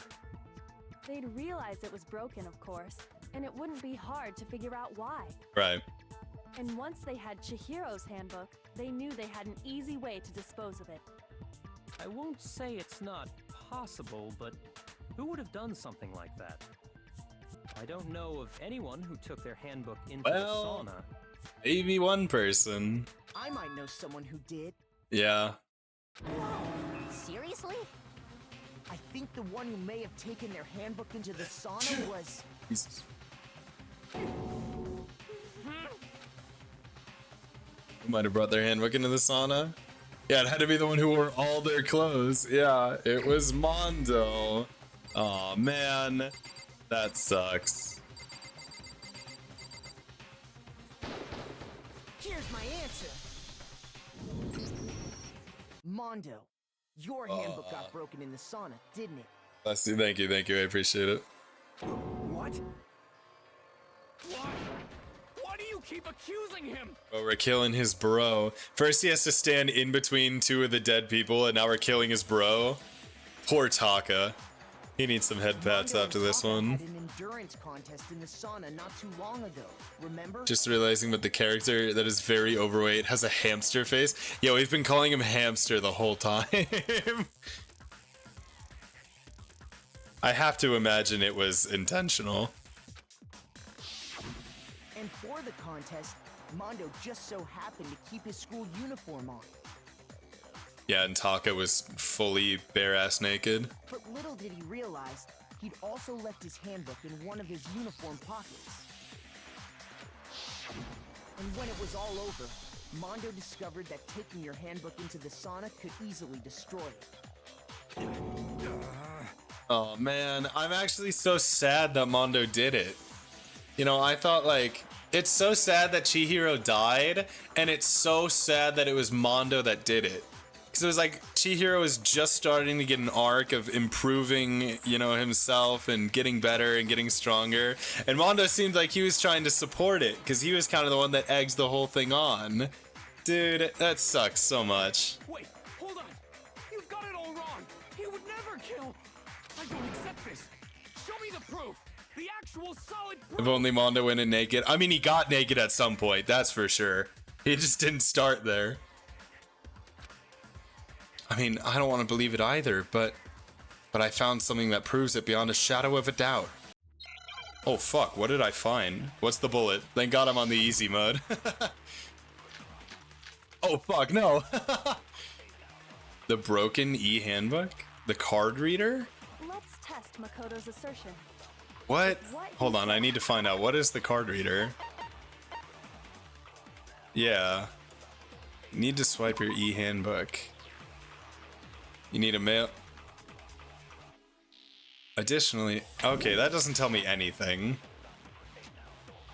You broke your own handbook. In other words, if Mondo's handbook is actually broken, then that proves that what Makoto said is right. Well, my goddamn handbook works just fine. See? Look. I think maybe Chihiro's handbook is actually Mondo's.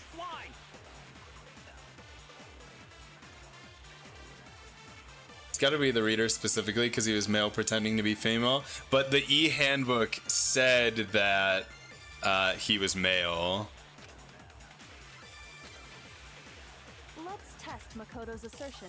I do think though the broken e-handbook might just be Mondo's. You broke your own handbook. Oh my god, because he broke his and he put it where Leon's was and he just hid Leon's. I think that might be what it is. Mondo's handbook is actually broken. Because nobody could use it to know what name it was. We just assumed it was Leon's because it was with Junko. Because it was with Junko and Sayaka's.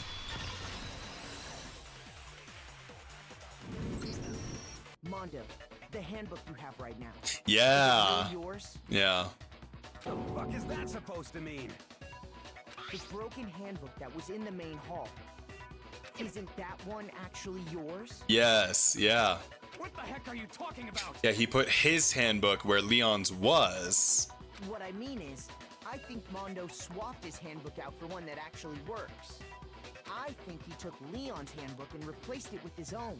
And that's the only way that he could get into the boys' locker room to meet with Chihiro. After all, Monokuma said himself that Leon's handbook never should have broken. Yeah.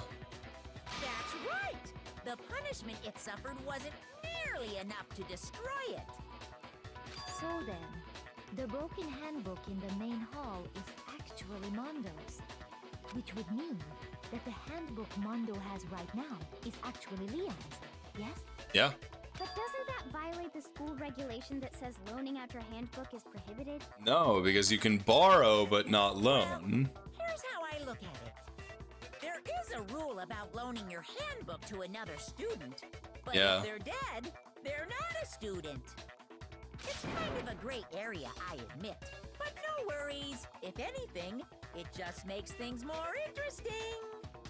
As such, I decree that exchanging Handbooks with a corpse is fucked up. It's a fucked up way to describe that. Well, Mondo, I'm wrong about this, you're welcome to Oh, say so. Mondo, please tell us it was Byakuya. Please just have some kind of Hail Mary evidence that it was Byakuya that did it. I'm happy to admit I made a mistake. Me too. Son of a bitch. You son of a bitch. No, Mondo, no. What's wrong, bro? Come on, tell him he's wrong. Dude, poor Taka. Taka's having the worst day. You are wrong. You have to be wrong. Aw. His boyfriend. Everything you just said is wrong. You made it all up. I actually like the character. You're trying to get killed that you keep asking to. What, Byakuya? I don't like Byakuya very much. He's very smug. And I don't like that as a personality Why trait. don't we look back on this case one more time, from the beginning? And he's mean. You know what? I think more than anything, he's mean to other people, and I don't like that very much. Very simple person. Everything will become clear, and we'll all Should have see never how- started liking Mondo. Dude, I killed him! No! It was my fault! Fuck!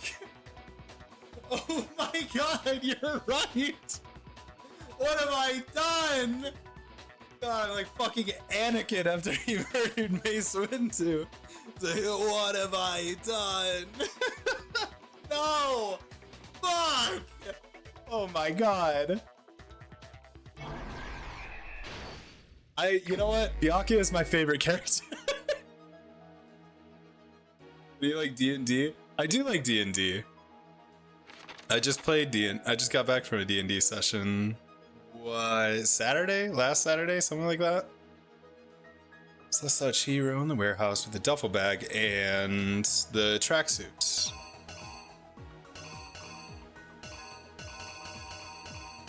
And the tracksuit.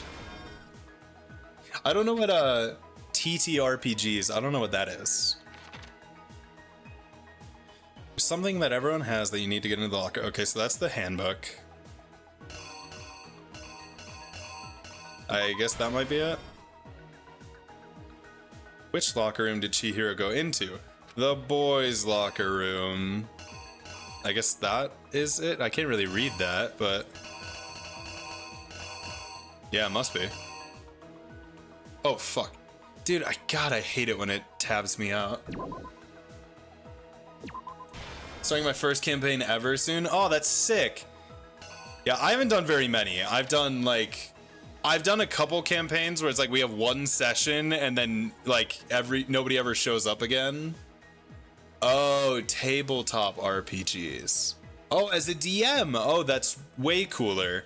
Dude, that seems so hard. I couldn't imagine. Our DM, we don't do like pre-made like campaigns or anything like that. So like all he does is he like does like improv. Like he comes up with a story and he just on the spot comes up with everything. It seems so hard. I can't imagine doing that. Weapon the killer used was the weight. As the murder took place, some blood splattered onto the poster of the big-tittied woman. Should share our characters. Hear about my world, what I got so far? Sure, yeah. To disguise the truth, the killer switched around the carpet as well as something else. Oh, the carpet and the posters, yeah. Which locker room did the killer move to? The girls'. Killer took something from the other locker room and switched it at the scene of the crime. The poster. Yeah, the poster. God damn it, stop tabbing me out. I'm gonna run out of all my 34 minutes. At least a dozen characters. Oh no, oh my god. What was it that Byakuya brought? It was the cord. Yeah, and Byakuya just showed up and just framed the body, I guess. Like a freak. And Byakuya, what did he use to disguise what had happened? The blood. Where did the killer go after they were done? The sauna, it must have been. This looks like a pool, though.